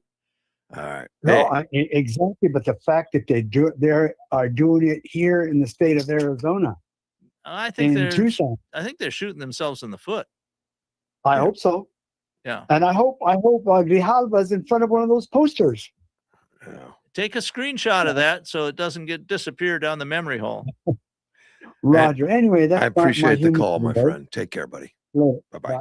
And with that, we're out of time. Yeah, it's been a fun morning. Thank you, Dean. I'll see you tomorrow. Fast. We'll both be back tomorrow. Thanks for listening. Russ Clark and was it Mortgage One? Yeah, I'll get it right eventually. We'll be right.